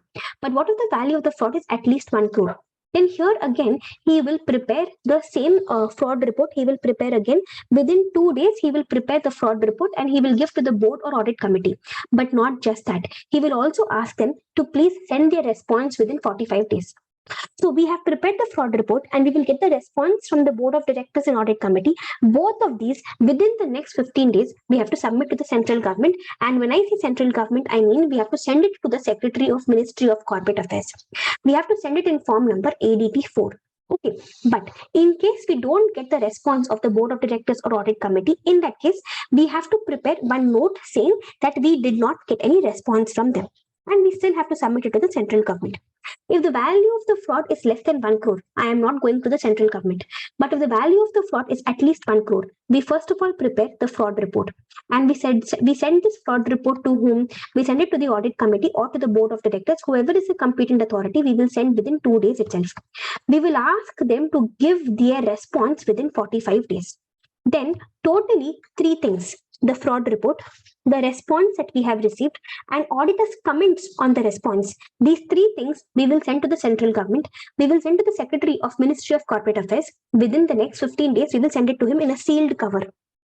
Okay, in case we don't get the response, we have to put a note that we did not get the response. We have to send it to whom? To the Secretary of Ministry of Corporate Affairs. We have to send it in form number ADT4. We also have to send one email to the Secretary of Ministry of Corporate Affairs, an email saying, I have sent you such so-and-so letter, I have sent you so-and-so report. We have to send an email confirmation also to whom? To the Secretary of Ministry of Corporate Affairs. If the auditor does not follow this entire section, then the auditor will be punished. If he comes to know that there is a fraud, but if he doesn't take all these actions, then the auditor will be punished. How much fine the auditor has to pay depends upon what kind of a company is it. It depends upon, is it a listed company or is it an unlisted company? If it's a listed company, 5 lakhs penalty auditor has to pay. If it's an unlisted company, 1 lakh penalty the auditor has to pay. Got it, guys? So this was our discussion, our entire discussion regarding what if the auditor finds a fraud? If the value of the fraud is less than 1 crore, he will first prepare a fraud report. He will give the fraud report to the board of directors and to the audit committee, and then he will give this fraud report within 2 days, and then the board of directors will take action against a fraud and they will disclose about it in the board report. End of story. But if the value of the fraud is at least 1 crore, he will first prepare the same fraud report containing details about what is a fraud, amount of the fraud, and who is a party who has done the fraud. Then this fraud report has to be sent to the audit committee and to the board of directors, whoever is a competent authority, within 2 days. We also have to ask them to send their response within 45 days. So now the fraud report plus the response plus auditor's comments on the response, we have to submit to the central government within the next 15 days. When I say central government here, I'm talking about the Secretary of Ministry of Corporate Affairs. Okay, this has to be sent in form number ADT4. If we don't get the response, we have to send a note saying we did not get the response. Okay, then we also have to send an email confirmation. And finally, we learned, in case auditor does not do all these procedures, then we will punish the auditor. If it's a listed company, we will punish him with 5 lakhs penalty. If it's an unlisted company, we will punish him with 1 lakh penalty. Got it, guys. So with this, we are done learning all the important concepts, 35 important concepts under Companies Act. Understood, guys. So in the auditors chapter, we spoke about first auditor, casual vacancy auditor, auditor acting fraudulently, disqualifications, and finally we discussed about reporting on frauds. So all the Companies Act concepts at least we have completed. All right. So with this, I think we'll end this set of sessions over here. For special contracts and for negotiable instruments act, the entire chapter itself as a revision, very short revisions, revision of the entire chapter. Special contracts, you have one video of 50 minutes around. Negotiable instruments act, you have another video of around 90 minutes. Both the chapters, full-fledged revision has been put over there. So you can watch these two chapters from there. General Clauses Act and Interpretation of Statutes, we have 6 concepts. These you can handle on your own. Okay, so with this, I think we will close this set of sessions over here. At least Companies Act, I am sort of happy that we were able to complete properly. I did not want to rush and compromise too much, so that is why I took enough time for those 35 concepts. Those 35 concepts, I hope you are thorough with those 35 concepts, especially disqualifications of auditor. I think we've done pretty well. The first 4 points are those 4 points which a lot of students have confusion around those first 4 points. I hope you've understood those first 4 points. All right, guys. So we'll close this over here.